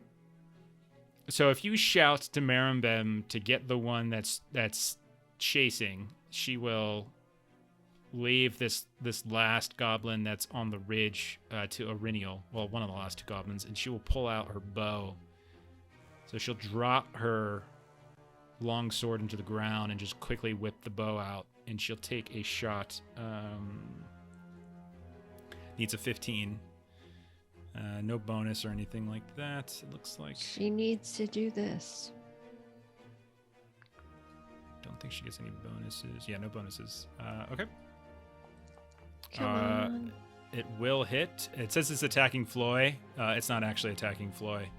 I just didn't I change knew my it. target. It's a regular success. Unfortunately, she didn't get any bonus successes, so she only does 4 points of damage, which isn't enough to kill it. She does hit it. So it's okay. You guys will get one more chance to attack, but it will be with a penalty for distance. Yeah. I'm going to say between Thorvum and Thebe, they're able to wipe out the last one. I'm not going to do any rolls on this one. There's 3 dwarves around it. Floy, you miss. Thorvum takes 1 slash. Thebe takes the other. And between the 3 of you, you manage to wear down. And they spin around and it falls. And so basically we have 2 more left. And I'm going to say with sort of Erebon and Orinial kind of closing in, the last of the archers that haven't run, easy enough for you guys to sort of take out. It's really just this fleeing one. And so I'm going to give both Gilly and Marimbem like 1 last shot with a -1 penalty to see if you can get it before the fog completely overwhelms it and the distance is too great. So I prefer if a player hero can do it. So Gilly, you're up. Got If a you can fellowship point left and 2 audience D6s left. So this is your last chance to catch someone before it flees and is able to Use tell both those audience dice. the rest of the warband that there are additional. Yeah, we don't want Reinforcements. them. We to definitely be don't want noted. that. Okay. Notified. So I need. So if I use the fellowship point, that'll make me not weary. It'll make it just straight. It won't be ill-favored anymore. Yeah. Okay.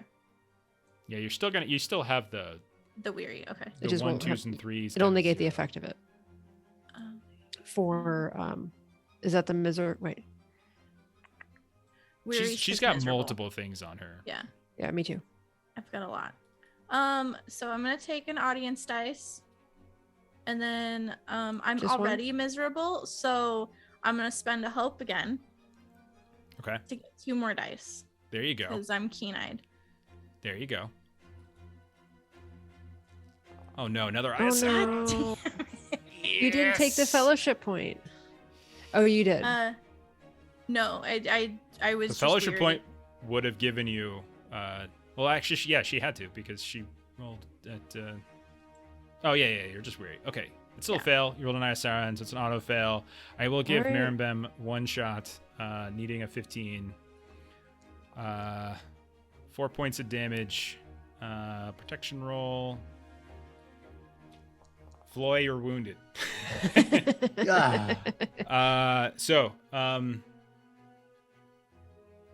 Yeah, so that's 4 points of damage. 4 points of damage is enough to kill it. And so as Gilly takes the shot at a distance, and again, it's almost as if there's some force that's just at the last second getting your arrows to sort of veer off to the side. But as your frustration mounts, you suddenly see a second arrow just following on sort of the footsteps of yours, and it just gets the fleeing goblin, square in the back. And you look and you can see blood covering Marimbim's face, this horrible distant look on her eyes as the goblin finally falls, and you are able to take out all of them before they flee and head back. The combat ends. Okay. That was intense. Now, good news is that you all have, well, succeeded, obviously. You haven't died. You Yes. saved your dwarven allies. We did. Also, it's pretty useful that you've brought Marimbin along too, as she was the one who kind of got that final kill. I'm just changing a few things. So what do you guys want to do as you look around and the ridgeline is just covered with blood from goblins and orcs, and there's bodies everywhere? Renio would Thorvald like and Thebe to breathing. go up to the archer that was running away and just kind of bring that, kind of stay low, maintain cover, but kind of pull that body back, because that seems like the one that could potentially kind of give away our Smart thinking. location. Sure. Yeah. Yeah, no problem. Sorry, I'm just moving. And if I happen to see anything or hear anything while I'm up that way. You can roll an awareness test. Okay. I'm just switching over to Firefox really quick as my Chrome is just acting up. So Got a 0. okay, guys are in... Oh no. Because I rolled an Eye of Sauron and a 1 and a 3, and I'm weary. So Oh no. Yeah. that's a big fat 0. Yep. Okay. All right. It's one of those like adrenaline, blood still like kind of pumping in the ears kind of a thing. Yeah, hear anything. Okay. It happens. I'm going to look around. The 3 dwarves, they seem mostly okay, right? Like I know Floyd's not wounded. Yeah, you look over and there's certainly some cuts and some bruises and everything on Thorvald and Thebe, but you don't notice any significant injuries. Like they don't seem to, like they have some sort of hastily patched up wounds here and there, bandages and things like that, but nothing that suggests that they're in. Then I'll start More moving danger. down the ridge to try and assist Gilly out of the tree if I can, to kind of check out her wounds, then make sure she's doing okay. Okay. Mechanically, you can roll a test to try to reduce the heal time of her wound from 2 days to 1. I'm not going to do that without her consent, because mechanically I only have 1 dot in that healing skill, and I want to make sure that she is willing to have me roll that first. Yeah. One of these days, someone should explain the idea of when someone gives you something, Stephen, you should do something with it and not just shove it right back into the person's face. It's my whole what life. you've been doing all night. It's my whole life. Ask my wife; she hates it. Okay. Floyd, what are you up to? I'll just catch up with Thebe, Thorvim here. See if they have like a camp and stuff. They kind of give you like a bro hug type of thing. They kind of clasp foreheads and bring you in. Oh, brother, good to see you. We were wondering where you were. Oh, and he seems to be like laboring. Thebe kind of puts her big meaty palm on your shoulder, and she's got a big old smile on her face. Her mutton chops go kind of flailing wild. Again, we talked about this before, but like you would recognize Thebe as being a female dwarf, but nobody else would. Like there's just the subtleties are lost on non-dwarves basically. But Non-dwarves and Gilly. everybody. So Thorvald will say, yeah, we've got a small camp up in the mountain there. They haven't been able to find us. They're stalled out. They're looking for some sort of passage through to Gundabad. Avalanche seems to have prevented them from taking the route that they wanted.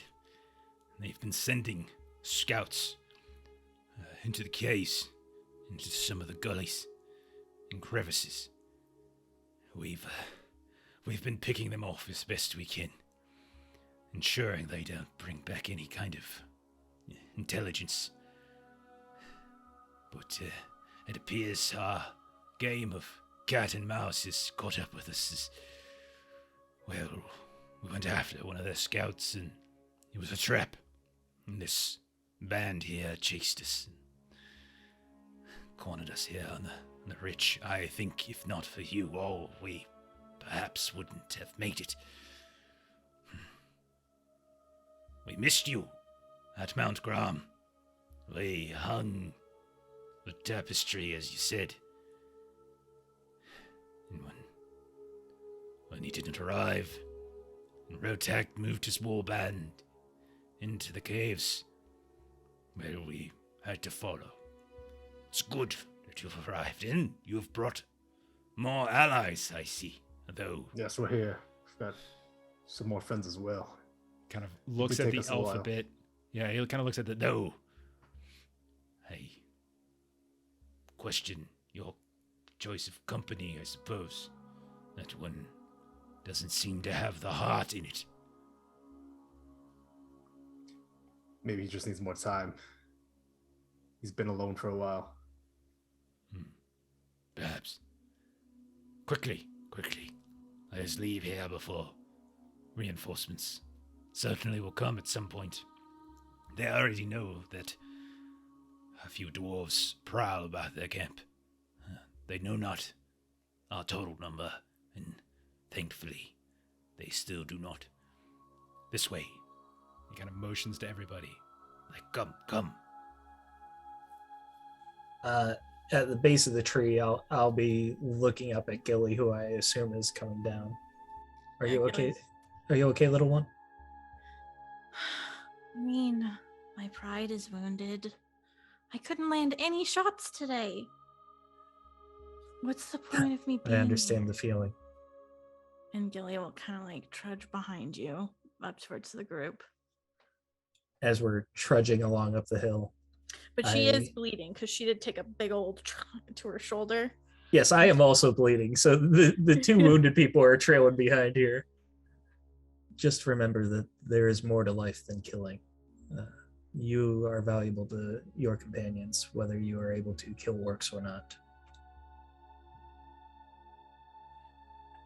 Yeah, but in a life or death situation, I want to be able to help. I don't want to be baggage. And hi, Gilly. Out of that fight, your voice was the loudest. And at that, Gilly, she kind of smiles at Floy, and like that perks her up a little bit, but she's still kind of sad.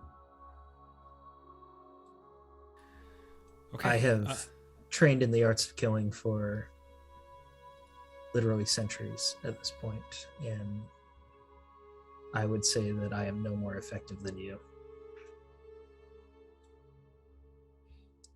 And Gilly just kind of like looks up at you, and she pats your arm, and Ow, that's the one that got cut. oh, sorry. Do you want me to heal that for you? I have bandages, and she'll start rummaging. Okay. Maybe after we rest. Yeah, So after we rest. I'm trying to remember. I think he learned too many rules. I think it needs to be within the first hour. I think it's within the first hour too. Yeah. But I'm trying to remember. Wait, is that the golden hour rule from Savage Worlds? Because we've been playing a lot of Savage Worlds lately too. I'm like, huh. I think those are actually kind of similar rules. So I do think like that initial, the initial heal test, and then no one's on the verge of dying. Like no one's got a fatal wound or anything like that. So it's just about reducing the heal time. So if you were to try to reduce it, like especially yours, Gilly, you would get down to I think. How many days? I have 2 days, yeah. And Erebon, you had how many? 2 days as well. Okay, so if you guys looking at the core book, it doesn't have to be in the first hour. It's when it's failed, it can't be repeated for another day. Okay, all right. Okay, so we are thinking of Savage Worlds. I think so too. Yeah, I was like, Yeah. that's why I was like, hey, learning 2 games at the same time it always messes up. Okay, so we'll say that you guys are able to get up into sort of this mountain encampment, and it really is this sort of cold, sort of blue rock cave that they lead you into. It's got this sort of foul smell to it,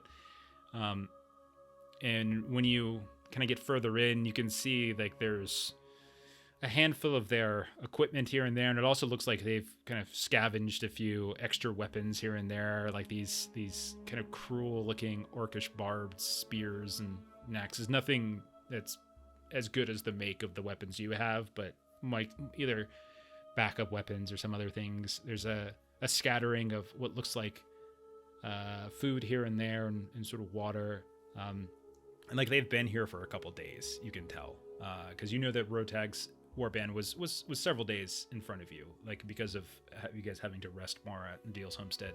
They were able to kind of get well ahead. But we'll say like over the course of the next few hours, you can kind of like hunker down into here. Like there's this stone that they kind of roll in front of the cave opening, leaving only just a small crack to let like breeze come in. It gets very cold in here, but they don't really seem to do much about fire, and they really just kind of throw what looks like extra skins that likely they salvaged from some of these orcs that they fought along the way, and they kind of encourage no one else to light a fire, or else the cave will kind of get too much smoke in here. What are we doing? So who's all wounded? I'm wounded, and you're wounded. Yeah. I have healing with 1 pip, but it is favored. So I can roll for both of us, or you could heal if you're better at it. I am not favored. I have 1 pip, but I do have the pearl, which gives me 2d6. That helps. And I also have it with 3. And since we rested for an hour, I am no longer weary. Well, then if Erennial's willing to, I guess it'd be thought- 3 with Erennial or Gilly. Either way. Yeah. I think that's am I- better than having favored, is to have the 2d6. Okay. Because that would you add said an average of 7 to the roll compared to my average of 6.5. So we did a short rest, Mel? That was Jeff's description was that we've been here for a couple hours, Okay, cool. catching up with Thor and Thebe. So Oh, because I'm wounded. you're wounded, so I it's have not to be going to healed affect you. first. Okay. Yeah, it just affected me. So do you want me to heal you Yeah, go for it. first? Hopefully this works. Do you mind if I take the last fellowship point so that I can get? I would like to, since we're resting, use it to get back up to 6 hope, but if you need to use it. Okay, no, that's fine. Okay. Yeah, I'm going to be miserable either way because I'm down to 3 hope. Okay, then I will do 3 and hope this works. No. Okay.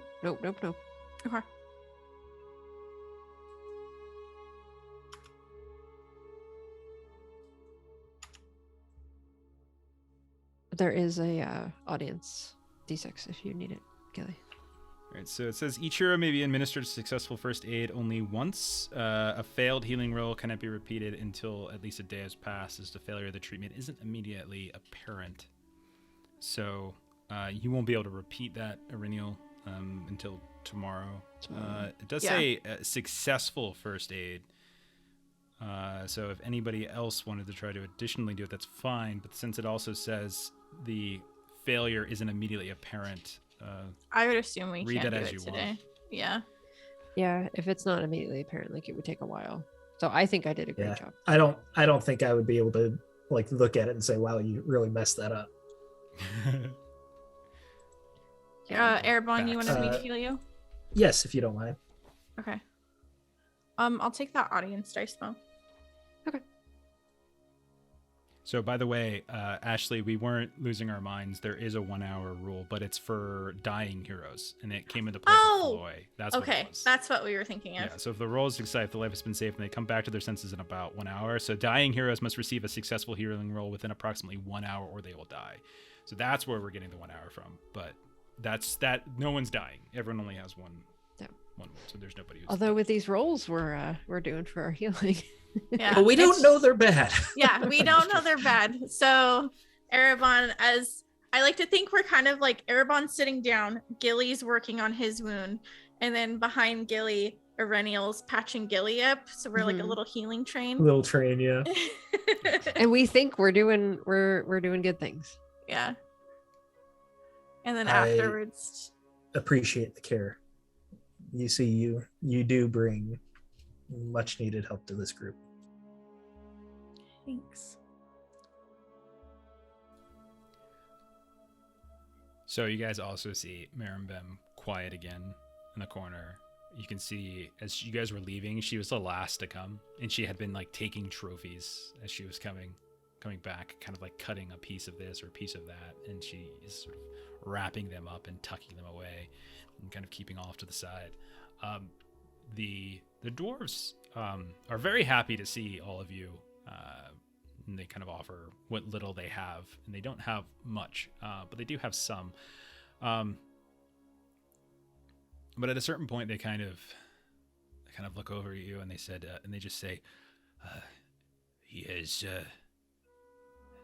his numbers have grown since the Dunlands. Larger his warband is hundreds of orcs and trolls, wargs. It's good that you all have arrived. I don't yet know what we can do to overtake him, but it seems clear he's taking his number to Gundabad. From there, his numbers could swell even further. He could threaten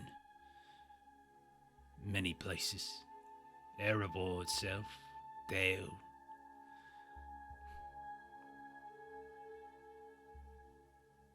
We are not an army, though. But an opportunity presents itself to be a thorn, at least. And in some cases, a thorn can be as effective. But we have scouted his numbers, and we know who his lieutenants are, and we know who leads the various sections of his camp. They are more organized than orcs usually are, but they are not that well equipped. They are not a fortified unit. Well oiled and attentive. There are gaps in their sentries that we have exploited. But there's only so much we can do. We have yet to been able to confront the man himself, although he does sometimes find himself, well, with a few attendants, but not with his whole army around him. What I mean to say is there are opportunities for well-placed assassinations. Should you all feel up to it? And he kind of looks over at Floy with like a big grin. And as fate would have it, you all arrived just as Thebe and I were considering a very dangerous plan. But with you here, well, our odds are significantly better. Well, we wouldn't have found you without our dangerous plan. We did plan to find Rotek. And if you didn't know, we have a troll expert among us, that he might be a troll. And then you just hear like Marimbim, who at this point is just sort of like doing the whole sharpening of the sword. She's got it kind of leaning against the inside of her knee, not even looking up. And she just says, Enolag High. Cruel as cruel can be. Stronger, smarter, and not as weak to the sun as every other troll I'm sure these dwarves have encountered. As foe, probably it is good you did not take it on, for likely we would never have met. Just like not looking in the face. But with all of us here, perhaps we have a chance. As you continue to just sort of sharpen the sword, not really looking up. Have you guys kept track of how often he leaves the camp? Is there a pattern in this at all? Twilight. He prefers some semblance of solitude. He has taken up a post in a ruined shrine. There's some sort of series of structures that the orcs have found, half buried in the snow and rock here. I know not what it was. One of these, the northern end, near where the gap would have been, that would have taken them to Gundabad, if not for the avalanche. He goes there with his attendants, including that strange little herald. His lieutenants report to him there periodically.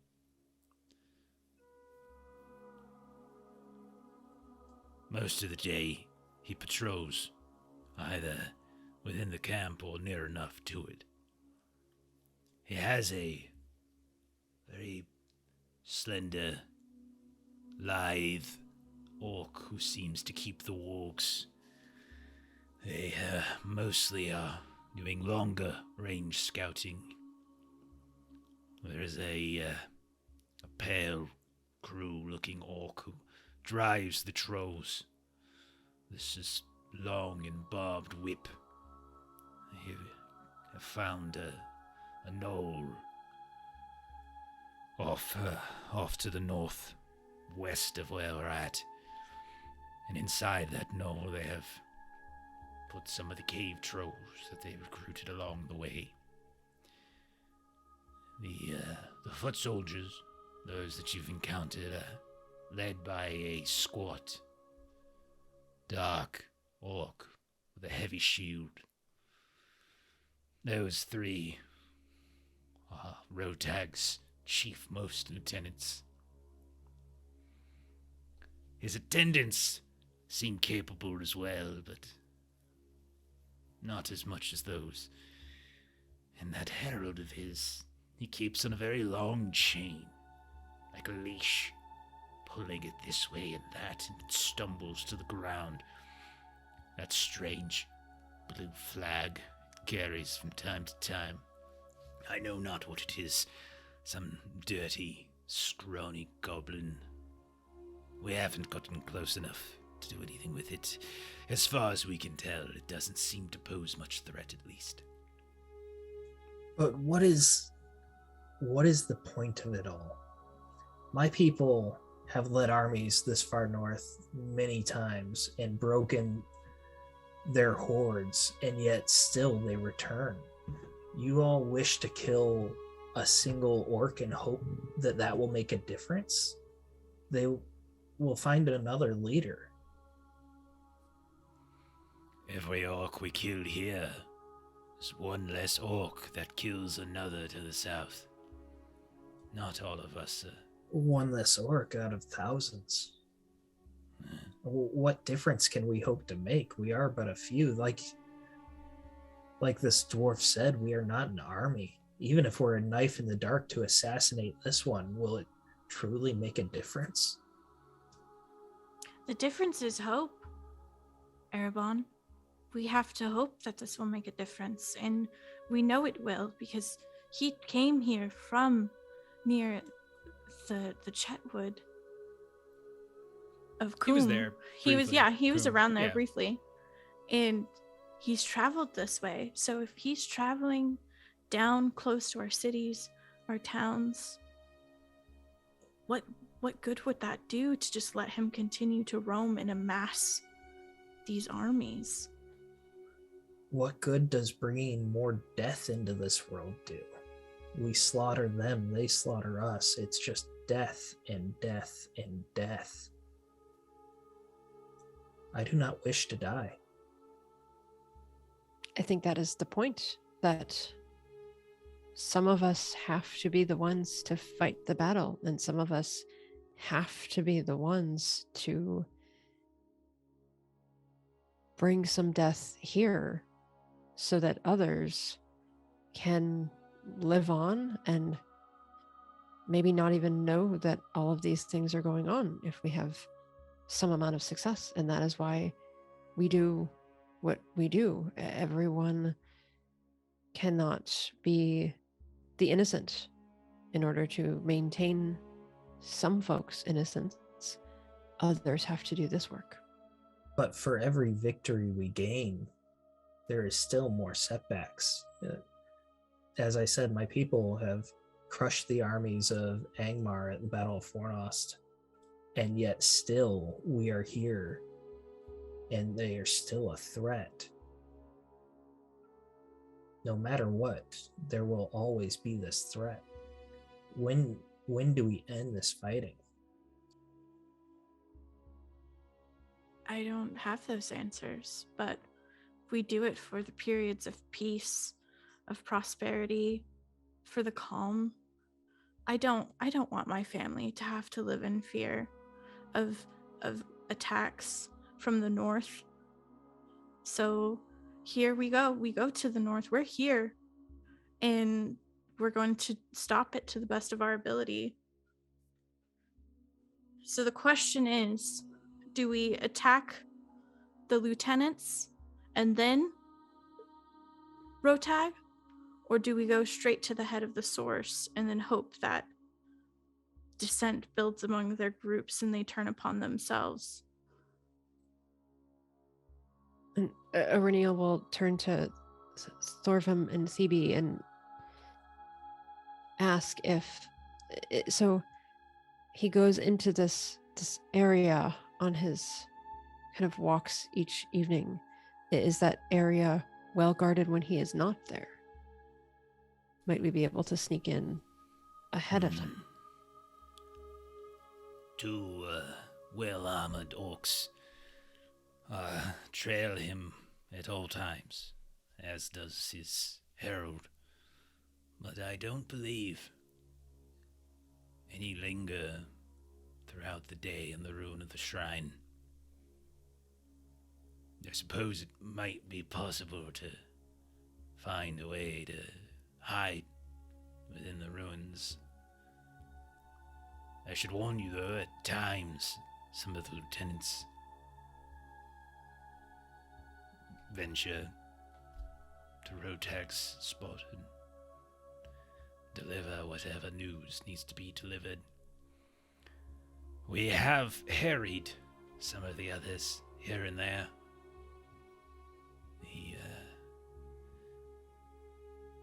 We managed to poison a bit of a stream nearby that is not fully frozen over, and that seems to be where they're retrieving water for the wargs. And then we found a way, a hole within the ceiling of the cave where they keep the cave trolls, and we drop all sorts of wonderful scented things inside just to keep them from being too well-fed and calm. The more angry they get, the more the troll driver has to turn his attention to him. It might not always be necessary to kill all of them. Sometimes just distraction could be enough. Sounds like you have been quite cunning. And so he kind of like draws out in the dirt in the cave kind of a general layout. And like you guys are kind of off to the southeast, and there's sort of what looks like kind of 4 different locations that he kind of pinpoints along the kind of northwesternly curve of the mountains. There's like a heavy knoll. That's the closest thing nearby, is like where the cave trolls are kind of kept. There's a fairly large encampment in the middle that he describes as being amidst some of the ruins and some copses of trees here and there, where different groupings of some of the orcs, because they're all like from separate factions and things that have been grouped together, and they're kind of held together by the strength of the leadership of the band, and that if that leadership were to be taken out, the infighting between these and the petty squabbles between the orcs is likely to kind of drive them apart, which is why they've been antagonizing him as best they can here and there. The warg encampment is kind of off to the west a bit more, and then the shrine where Rotag seems to take up position is on the northern side, just in the sort of the shadows of the Misty Mountains. The sun never really creeps through the clouds here, so everything's fairly gray and dark. There's never full sunlight, but even still, they keep the cave trolls like in the caves themselves, so they're not risking anything. And most of the other orcs and stuff, doesn't seem to be enough sunlight to really harry them too much, as everything's fairly dark. It's kind of misty out. Oh yeah, because it's the Misty Mountains, my friend. We're near enough to it. So what do you guys want to do? What's the plan? What are we thinking? Well, I do not understand the use of more fighting and more death. However, you have saved my life, and I would stick with you if you would have me a bit longer. I would suggest that we cut the head off the snake. I agree. I think tactically, at some point, we can try to destroy these corpses that we've left behind here, but tactically, the quicker we get upon our most important business, the less they will be alerted to look out and possibly add extra guards around Rotag. I am somewhat skilled in the arts of being unseen, and I would be willing to try and infiltrate his known place.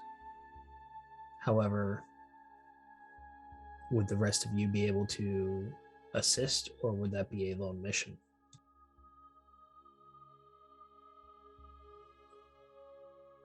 This is something we have to do together. Any misstep could be dangerous for any of us. I mean, Thorvald starts laughing. This one single-handedly taking out that Olog High and its attendants when it could barely handle a goblin that was gifted to him on a table by Erinil. No, I think the elf should likely need some company. I do not claim to be the best fighter in the world, in all of Middle-earth. However, everyone can be killed by a knife to the throat, can they not? As long as you can reach their throat, will usually work. Well, then a spear to the throat. So long as he who wields that spear has heart. And Master Elf, I'm not sure if you do. I would just know kind not of look your sullen new there friend. for a second. Yeah, I know not your new friend, Floy. But he speaks as a coward. And I will not rest easy if a coward is sent for this most important task. We merely found him in the mountains. He's been alone for quite a while, as he says, last of his kind. Or his clan. But after we recover, rest for a few, we'll set it out, find Rotag, and take him out. I do think observation, maybe we could witness more patterns before we decide our plan of attack. Make sure that no one is there during the day. Lay some traps, be a nuisance, and then we can strike. I agree that we should use the eyes of our elf friend here to help plan the battle, I caution against additional nuisance and showing our hand before we are ready to attack. To maintain that element of surprise.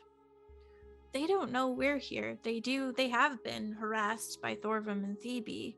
So if we continue that harassment, This is true. As long as we're unseen. They know not our number. They know we are here. That could either mean they think we are more than we are, or less than we are, I can't say. But they will not be wholly surprised.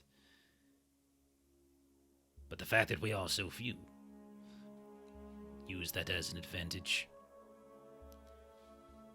If you want, No, we have just tripled your numbers. That is true. The three of you and this ranger here at least seem well equipped. Now, rest, and Thebe and I could show you the places if you wish to do more scouting. But we haven't an unending amount of time. At a certain point, they will find another passage through. And so then he will move his entire band. Erebon will stand up from this council here and turn towards the three, Erennial, Gilly, and Floy. This dwarf has never met me before, but he does have my measure. I am a coward, and if you wish my help, do not depend on me too heavily. I will do my best, but Know that you're not I alone have in let this. down people before. Whether you let us down or not, know you can depend on us. I wish I could say you could depend on me. We'll draw the bravery out of you yet. With that, Erebon's gonna just kind of downcast, start to slowly walk away, in Yeah. his moody way. Tries to walk out of the cave again, but realize, oh shit, they closed the door. Yeah. Just finds a corner of the cave. It's not that big. Just somewhere to sulk. Yeah. I mean, Aurelia's Thorvum gonna- and Thebe both give like Floy and Gilly and Aurelia like kind of a like, I don't know about this guy look. Like He pulls out his iPod, starts playing some MCR. Aurenia, what do you said you're doing? Aurelia's gonna walk over to Merriman. She's now moved on to sort of like she's got her spear out and she's just doing the same thing with the spearhead, just sharpening that up a bit. She looks up at you, kind of hasn't really cleaned her face too much, and she just says, You fought well. You as well. I thought we were going to have a runner that was going to cue the others to our presence. No, the Hobbit tried, but we managed. Did. I recall you sharing similar thoughts to Erebon. Do you still feel the same? What thoughts are those? The uselessness of this endeavor. I think you have vastly misunderstood what I have said. I want to kill them all. That sounds a great deal different from what your elvish friend had to say. Welcome, Infinite Monkey Raiders. Tails, thank you for the raid. No. I don't know how much this will play out in the grand scale of things, but I think it's better to try and fail than to not try at all. I think Hey, we could. Lord Go Boom. Lord Go Boom, that's a good name. could definitely use all of our eyes to scout and create an ambush. But pleased to continue to learn from you as we travel. Mercy is for the weak. Second guessing yourself is for the weak. Only one thing will get you through this Arinio.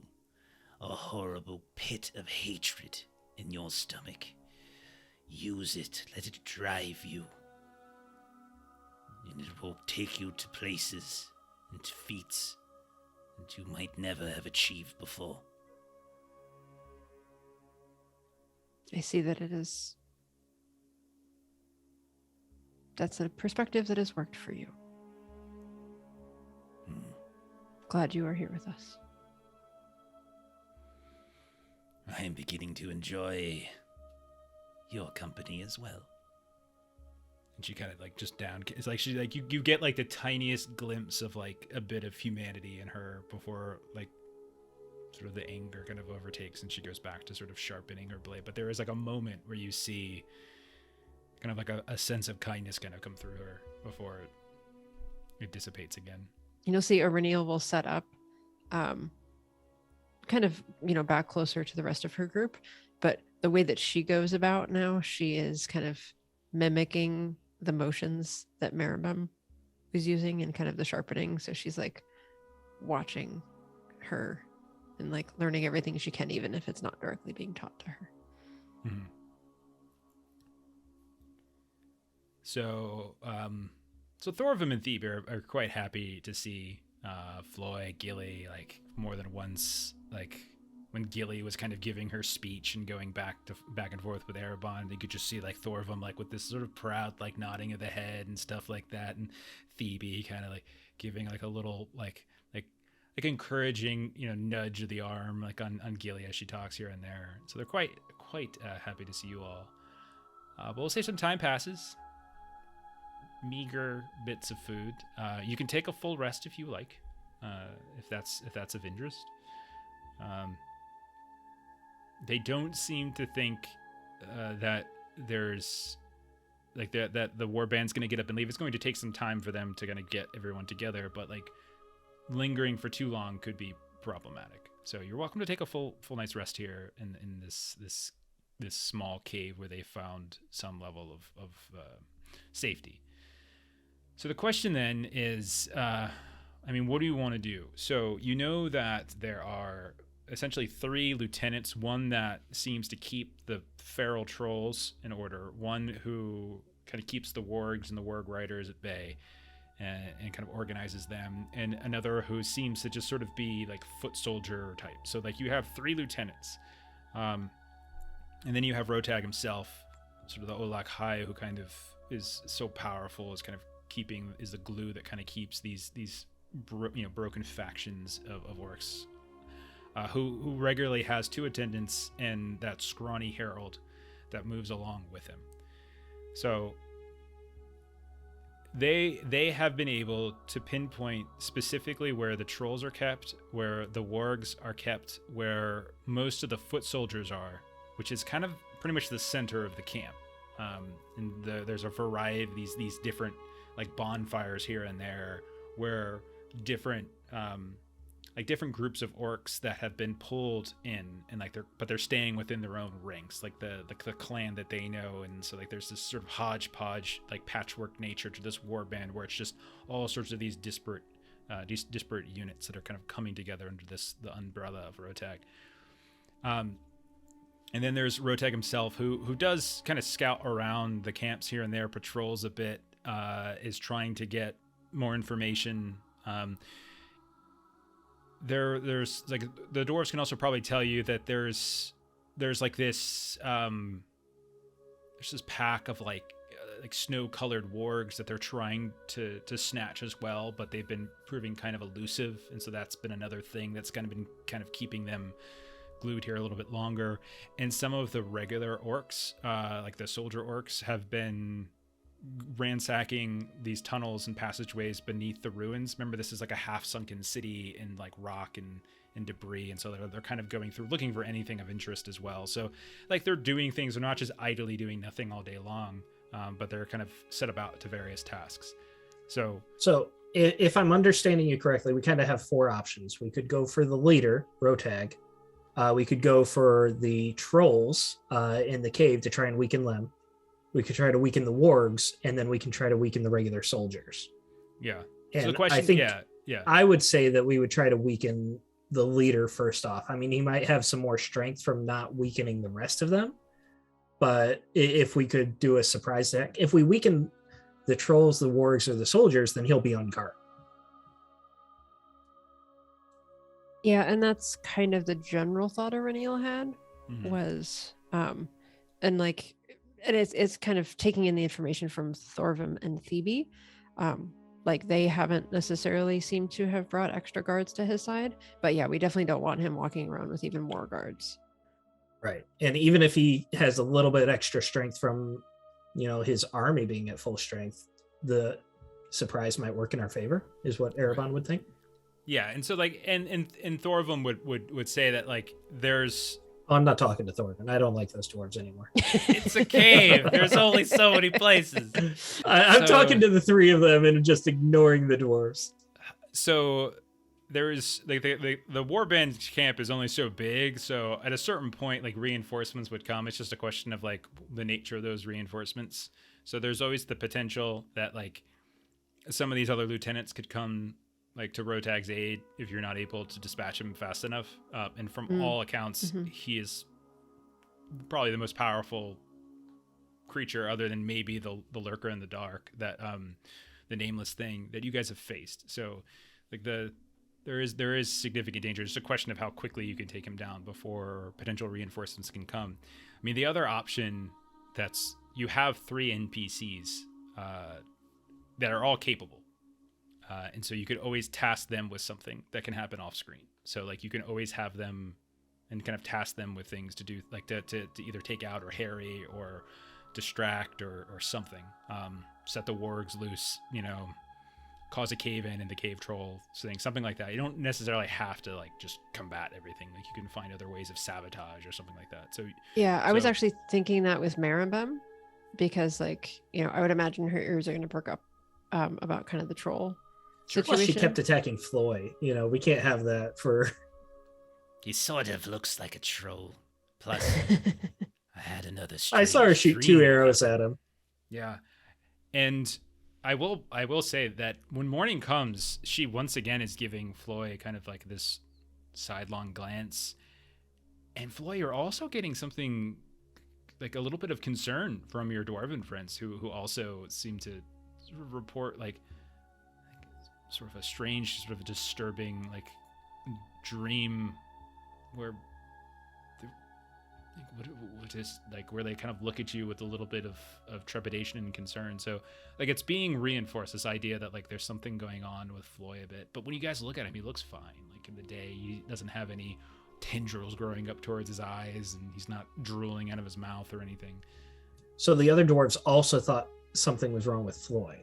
Like they But yeah, didn't have something wrong morning with them. comes- Yeah. When morning comes, it was just a like Phoebe will pull Floy aside and she'll say, Are you well, brother? You seem... I feel quite well, Darker. yeah. There's been a lingering thing following me. I'll fill her in on it. Yes. What Something is Mervyn wrapped- told me.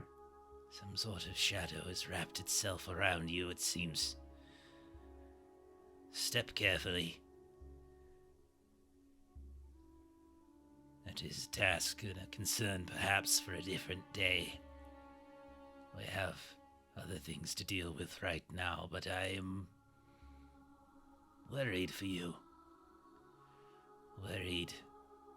she just sort of like places like her hand like right over like where your heart would be. Worried about what is weaseling its way into your heart.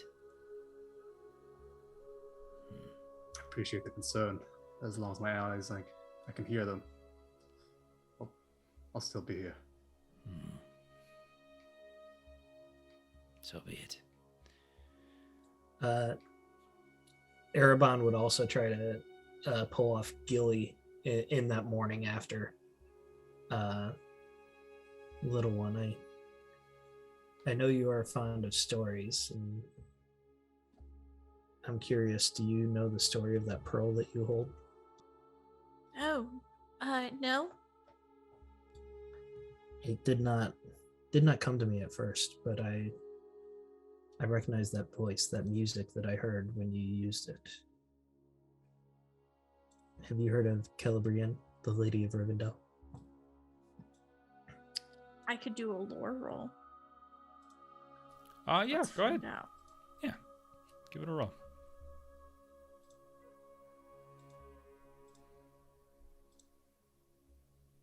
I have. Yeah, you would probably know the basics, and that you probably have heard of the name Elrond before. You would have heard that Celebrian was a lady of Rivendell, was Elrond's wife essentially, and that she is no longer here. Like, that's probably the extent of what you would get with a successor. You'd have heard the name and sort of the current Lord of Winterfell, or excuse me, Winterfell. Oh my God, wrong universe. Rivendell is that. But you would probably not know like the story and stuff behind like her being captured and why she left and all those types of things. Yeah. So then that's what Gilly will tell you. Yes, the Lord of Rivendell, even with all of his power, with all of his followers, could not protect his own wife. And it is the perfect example of why we should be wary of kicking this hornet's nest. This Lady Celebrian was captured by orcs, and she was very poorly treated. That pearl that you have, I believe that belonged to her, and it may be the last happy song that she ever sings. And Gilly will kind of grow quiet, and she'll reach out and she'll grab your hand and she'll say, Erebon, I'm scared too, but sometimes there are things that need to be done. And either we step up and we do them, and people can remember us fondly if it goes the wrong way. And don't get me wrong, I hope that I live and that my friends live. But if I die doing this task, then that is the way that I would like to pass. That is admirable. I wish I could say that if I died here, people would remember me fondly, but I do not think that is so. And at that, Gilly will kind of pat your shoulder and she'll be like, there's bravery in you that we can pull out yet. And when we do, you will be remembered fondly. If I live, I have been documenting our adventures, and you'll be there. So you have to make sure that you do something exciting. And then she'll just kind of smile at you and just stand up and be like, I'm famished. We should get something to eat. Let's eat. Okay. So morning passes. You guys get little rations you have left. Grab some food. Restore your, restore some of your endurance and such. Did anybody need to remake a healing roll? I think anybody needed to do that. Didn't one fail yesterday? They both failed. We both failed. Yeah. Do you want to? But we did a re-roll long those? rest, so we're down to 1 day, right? Mm-hmm. So basically, we Yeah. can just make it so that you're not wounded. Yeah, we could reduce it to 0 days, right? That would be cool. Let's attempt. So this one. Just say who you're Gilly, rolling. I thought you bound this. Apparently, you did a really bad job. It took me 24 hours to realize. Oh, that's because you roll in your sleep. Your bandages came off. Who Yeah, rolls like it's a all my paladin? fault. It's all my fault. To which Aurelian looks over your shoulder and says, apparently you roll like that in your sleep too, because yours is also not looking so good. Do you want to try and heal me? Gilly realize Yeah. Gilly hasn't been using the pearl to help her. It's just a rolled up snowball that Phoebe has like snuck in there as a joke, and Yeah, she's just yeah. snickering in the corner. And she used it a second time. Got her again. You guys are gonna die forever. Yep. Yeah. Yep. Is what it is. This is so So- much better. Just leave it be, and you're all good. Yeah, Erebon was kind of like, ow, ooh, quit touching it, the entire time so that Gilly couldn't actually do anything useful. You're such a baby. How old It did you say hurts. you were? 1133 or so, give or take. And then she does pinch it then, and she's like, "Stop!" Ah! So, you guys are under no obligation to like pick a fight while you're wounded. You could.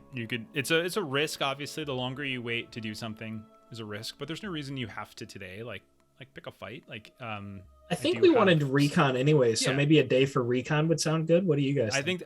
I think that makes sense. Yeah, because Well, I wasn't asking you, Jeff. I was asking the fellowship here, the important people. I was thinking, because there was an avalanche that had happened. I was wondering if there was a way we could have something more happen that falls kind of on their warband.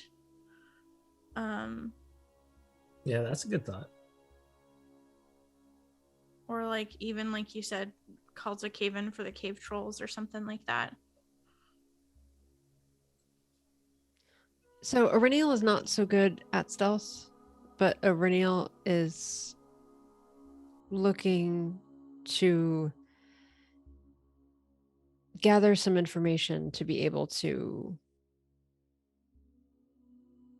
be ready for kind of the ambush.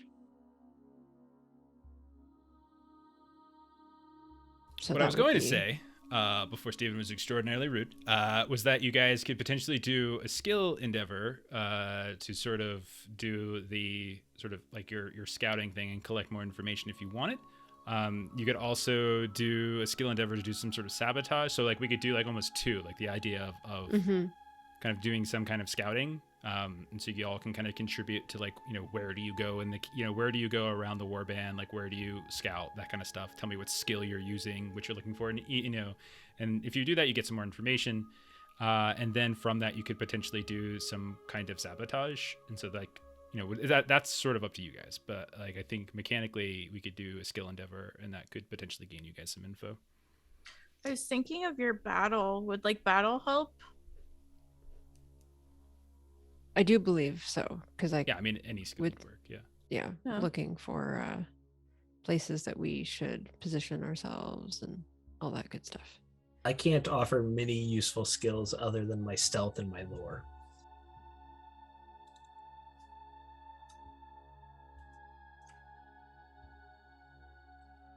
Probably helpful for team scouting with the stealth. Yeah. Yeah, I mean, I'll recon anything you guys want. What you doing, Floy? Oh yeah, I'm okay with just like skill nevering, scouting out these camps and whatnot.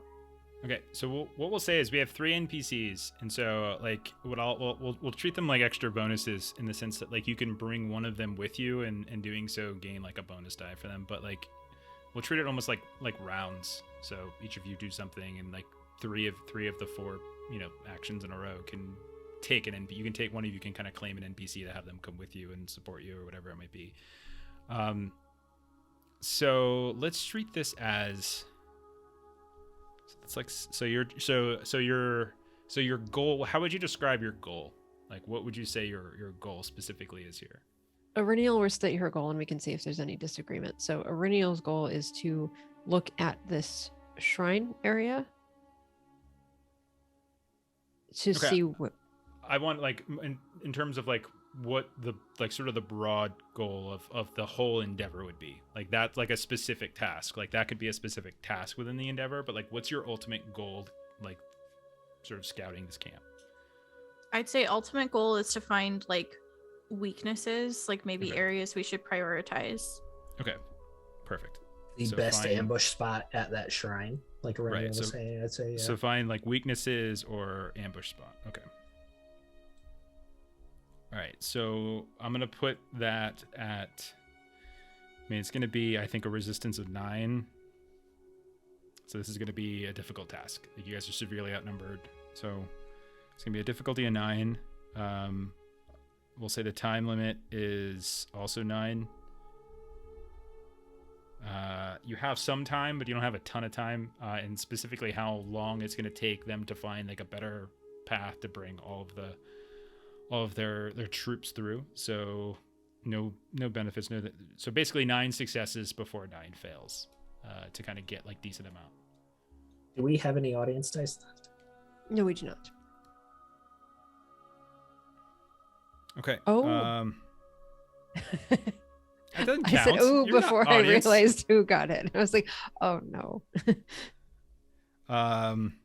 Okay, so we could do 2 things. We could stop here before we start doing, because we have been going for about 2.5 hours now. So we can stop here, and we can reconvene next time and begin with this endeavor to try to like, and it gives you guys time to sort of think between now and then, like what your character might be trying to do, like with your skills and stuff like that.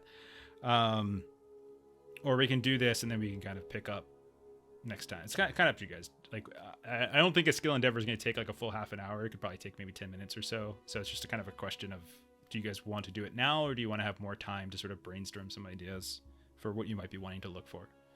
If you guys want to plan more, I'm fine with that, but I'm also happy to roll now because like I'm just gonna try to be a stealthy boy the whole time. Yeah, I think that would work because the fellowship points won't do us any good. Okay. All right. So, Long, do you have got like can roll right now.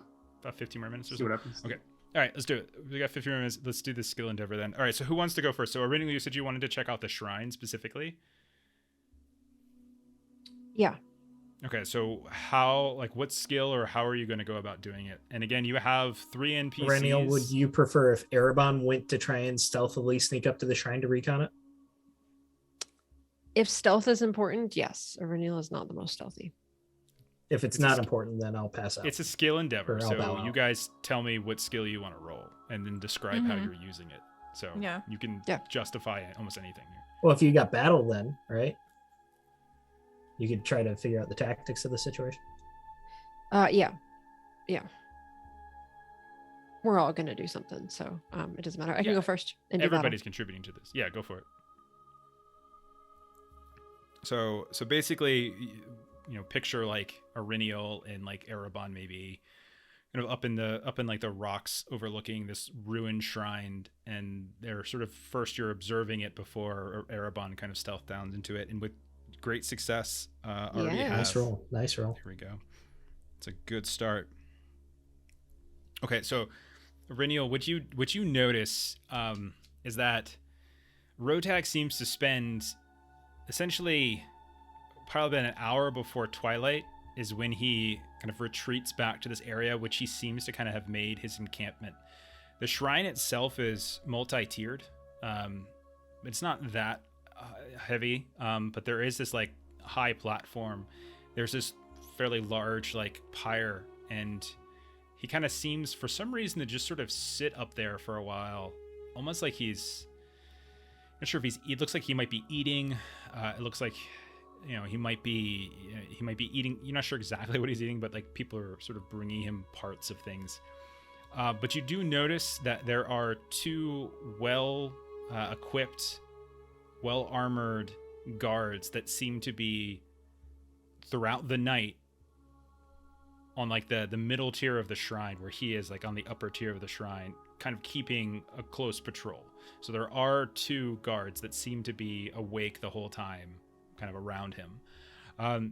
The herald is so what Thorvin said is true. Never seems to really do anything. He kind of gets scraps and stuff, and is basically yanked and thrown about as if it's almost like it's a horribly mistreated dog on a chain that is kind of wrapped like that. It looks like Rotag wraps around his forearm from time to time and just sort of tugs on him here and there when he wants him to go. You do notice that the lieutenants, at least one of them, is always there just before dark and sometimes like we'll say over the course of the day, like this is all happening over the course of like a day. You also notice that in the morning there's at least one that'll come to kind of greet him in the morning. But once darkness falls, none of the lieutenants seem to kind of ever interfere with Rotag once he's kind of established himself in that shrine for the night. Erebon, you said you wanted to try to stealth down. Unless I could try to, because I'm somewhat familiar with the region, could I use lore to try and figure out the shrine if there are any like possible avenues of attack that we wouldn't have, that I would know from historically, that kind of thing? Yeah, go for it. Yeah, I think that's a great use of lore. Oh boy, that's two. I think two extra. I think that was 2 extra 6s, right? Yep. All right. So yes, 2 6s. Man, 2 of you just crushed this. That Sauron scared me at first, but I had favored. Yeah. Yeah. So you. I don't want to spoil any details about your backstory. You can spoil. It's fine. These guys know not to metagame. Yeah. You don't have any firsthand knowledge of this place because of your lack of participation in certain battles.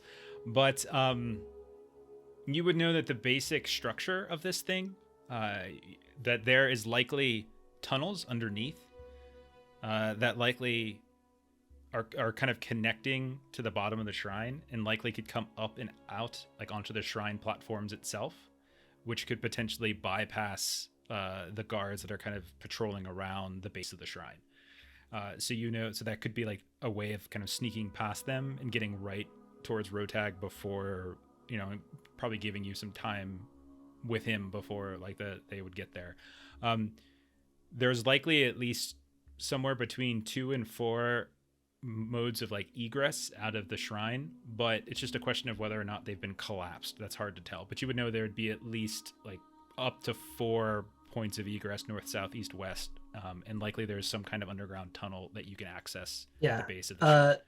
The 2 dwarves mentioned having caves that led to the roof of a larger cave. Would that be like part of the same tunnel system, or would that be separate? That would probably be separate, as they're referring to like where the cave trolls are being kind of kept in like their own pen off to the east. I didn't know how close the troll pen was with the shrine. Yeah, that's a little further. That's like kind of like up a ridge a bit. Okay. So it's probably not the same Well, thing. then I would absolutely try to make it known that there used to be tunnels to the rest of the fellowship, that we might be able to take advantage of those. Okay. So you guys managed to reduce the resistance between the 2 of you alone to 4. And it only took you 2 turns, and so there's all you, 7 turns left. It's 5 total successes between the 2 of you. You had 3 of the 5. That's great. Floy and Gilly. So as the scouting is prevented, we know that Erebon and Aurenial went to scout out the shrine. Doesn't mean that 2 of you guys could have gone somewhere else. You could have done something else. What would the 2 of you be doing in terms of like kind of scouting out the area, and knowing that you could also pull the NPCs with you if you want to potentially get more bonus die? Yeah, I was thinking, I believe the orcs are like looking for a way past this avalanche, so maybe I'll pull some dwarves with me and scout that out ourselves and find other paths before they find it, maybe sabotage it a bit. Okay, yeah. Okay, so you're trying to find like potential routes and maybe cause its own. Okay. Yeah, we'll say of the 2, you know that Thebe is the faster one, so maybe Thebe goes with you. What do you want to roll for this? Maybe scan. I'm looking for these areas. Okay, scan and take a bonus die as Thebe is there with you, as the 2 of you are quickly moving about these icy ridges between the eastern parts of Angmar and like kind of overtop the Misty Mountains there. Excellent. Wow, you guys are crushing Wow. this. That's the exact opposite of the fight from earlier. Yeah. That's all of them. That's 4. Nice job. Extraordinary success, I think that's 3. Am I wrong? It's only 3. Yeah, it's only Oh. 3. Yeah. You're still down to 1 with 6 turns left. This is kind of in the bag. All right, Try so fail. I mean, there's still more turns after I that. know. There's plenty. You guys, this is in the back. So yeah, you and Thebe spend most of the day basically finding caves that could potentially pass through the mountains rather than over top of them, which is probably their preferred route to go. And you spend time using various weapons and just sort of ingenuity, like dwarven ingenuity of how best to kind of collapse a cave or like kind of manifest a cave in. And you guys continue to create these cave-ins, essentially blocking these small like weaving cave paths that could lead to a larger network that might take them through the mountains over to Gundabad. And that will basically do, Floy, is that's going to extend their stay here, which means it gives you all more time to potentially sabotage if you wanted to take it, and it also could be more time to accrue information. So how you guys want to use that extra time, but you know, Floy, that it's going to take them at least a couple more days to find a worthwhile path. So you have a few more days of sabotaging this camp, doing what you want here. So it's not just like they're not leaving literally tomorrow. Gilly, what are you doing? Gentle dwarf. What am I doing? I hope he's not gentled. I feel bad for him. I'll probably take Mirabem up in stealth to the troll cave and try and get more information. Maybe try and cave, like the entrance in. So you're trying to sabotage where the cave trolls are being kept? Yeah. Okay. All right. So you want to stealth up? Yeah, that sounds perfect. Yeah. No problem.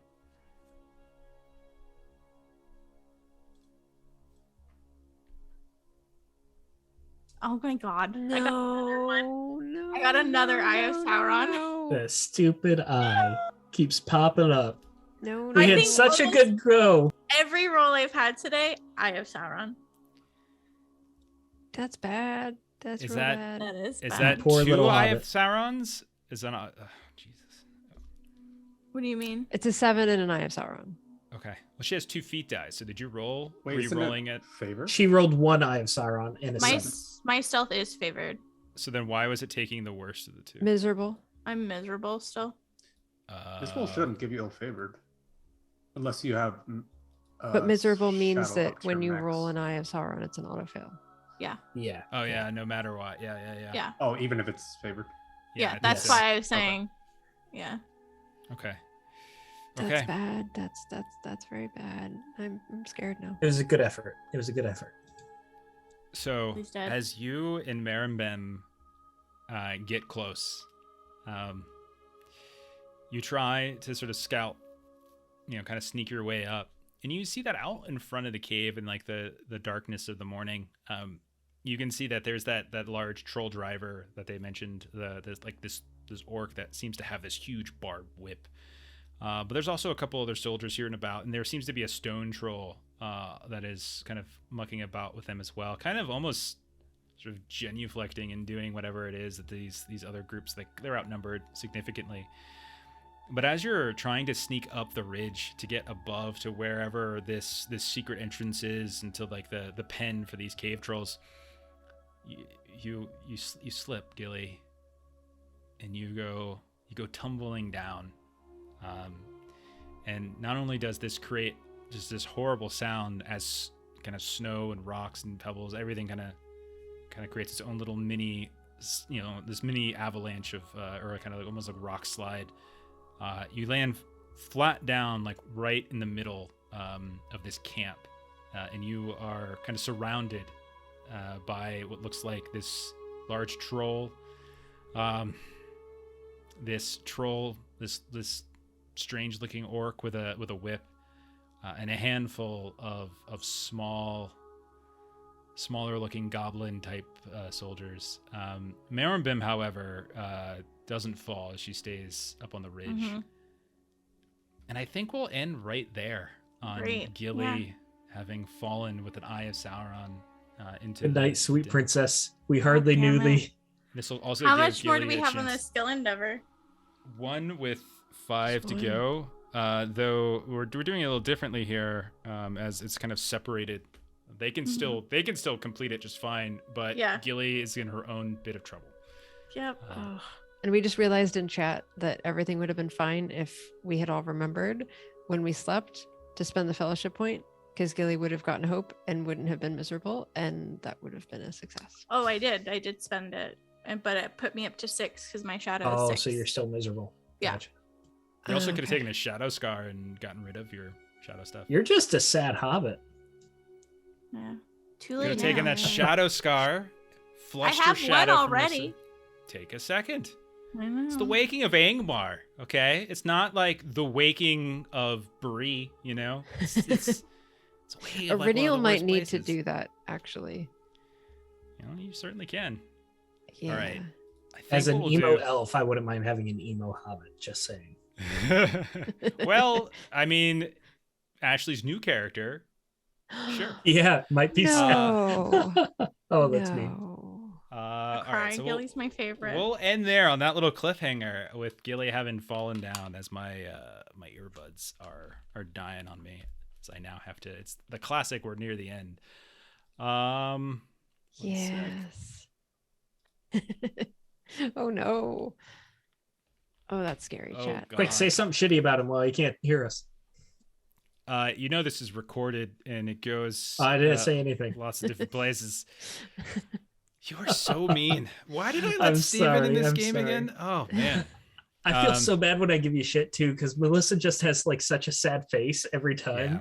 She knows Yeah. how hard I work on this. So yeah. And it really is no. fantastic. You do a fantastic. It's too late job. for that, Steven. I'm It's sorry. it's just too late. Okay, so yeah, we'll pick up on that next week. So we'll see how this goes. As now Yay. Gilly is potentially dead, but don't worry, we have 3 NPCs that you could I'll build up proper PC character sheets for them as opposed to just NPCs, and so you always have them to play should Gilly get skewered. But we'll see what happens. What else we got going on? So Monday we'll be playing some Deadlands. So come check that out, as you'll see me and Melissa in that game. And next Friday, I think hopefully we're gonna do some Traveler character creation. If not, I think the backup game is probably gonna be some Savage Pathfinder. So that's kind of what I've been looking at as a backup, as we're still trying to get Derek's schedule situated to start up our Traveler game. And then a week from today, we will have more of One Ring. Yeah. Anybody else have anything going on next week? Any other games or anything of interest? On the 26th, so a week from today, we'll be playing some more Darkest House. And That's also Ashley has died in that campaign as well. So, you know, Spoilers. she's kind of on a bad roll. I didn't know she was dead. I thought you Well, said- she's not dead, but Yeah. she's dead. Yeah. And I'm in a time dilation hallway, and so I shout to Chuck, and Jeff knows this. Jeff knows, like, I shout, I'm like, okay, come out in 100, and I'm like, he's like, our time's gonna be totally off. It's gonna be terrible. It's gonna be terrible. So we'll see how that goes. That'll be fun. It's gonna be Chuck and I exploring different wings of the of the house all by ourselves. I'm sure that's gonna be fine. All right. Let's see. We're gonna pay it forward and raid someone. Looks like Dragons in the Dining Room is up, so we're gonna give them a raid as they're playing some Dungeons and Dragons. Thank you for everyone who hung out tonight. Thank you, Infinite Monkey Tales, for the raid. We really do appreciate it. Thank you for those of you who threw some bits out at us to help the fellowship through. And I think next week will probably be the last episode of this adventure. I mean this adventure phase, not the we're still playing One Ring. Yeah. I'm just saying, I think we're actually going to confront Rotag and then might even start up the fellowship phase if things go fast enough. We'll see how it goes, because we got a little wrinkle now to deal with as Gilly has fallen into the laps of some enemies. So anyway, thanks for hanging out, everybody. Hang tight. We got a raid going and get you more stuff to watch, and we'll catch you next time. So good night, everybody.